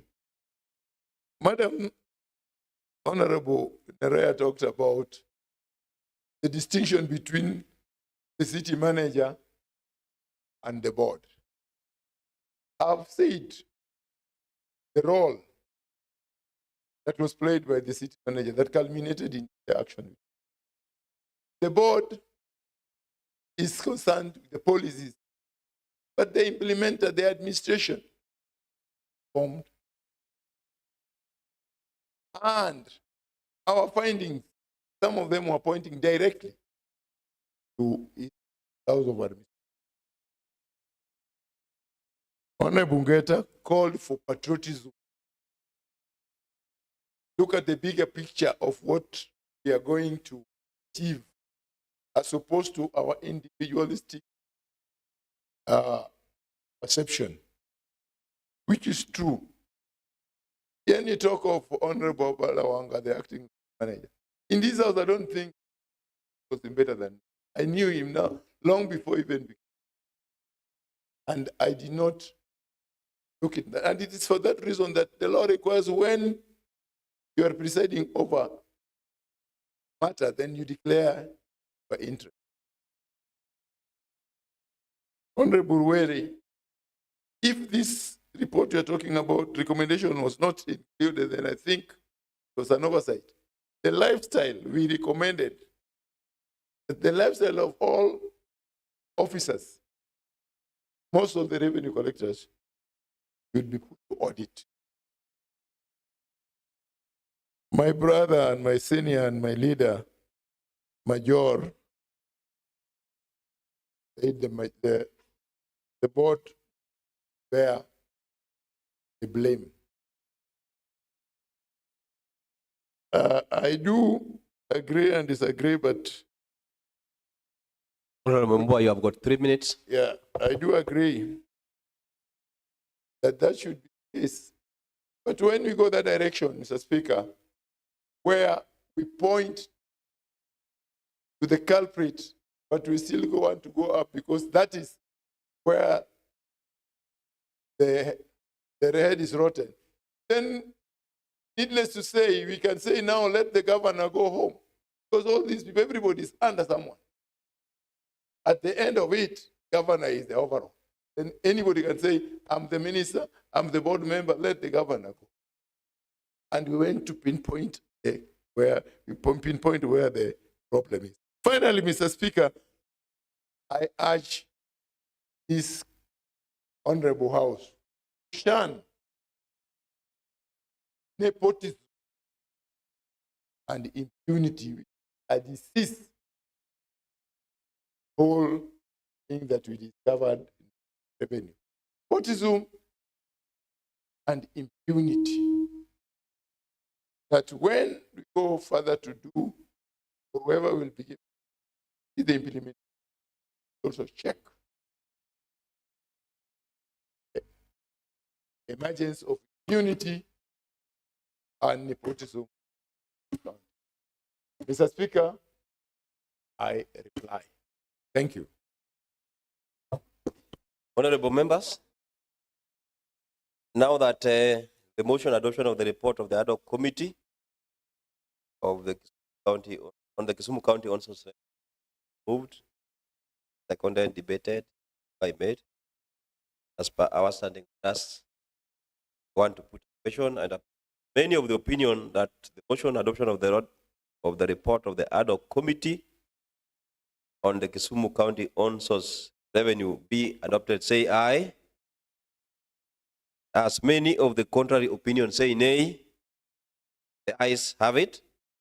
The motion adoption of the report of the ad hoc committee on on-source on the Kisumu County on-source revenue have been adopted today, Wednesday, the 3rd of June, 2026 at 18:26 hours. And I want to direct that the recommendations made in that report be communicated to the relevant institutions and departments for action. I have realized there are so many mentioned and departments, they be directed to those departments and institutions for action. And the implementation committee to follow up by making a matrix on those timelines, institutions, action points, and the responsible persons, and to report back the House in 90 days. Next order.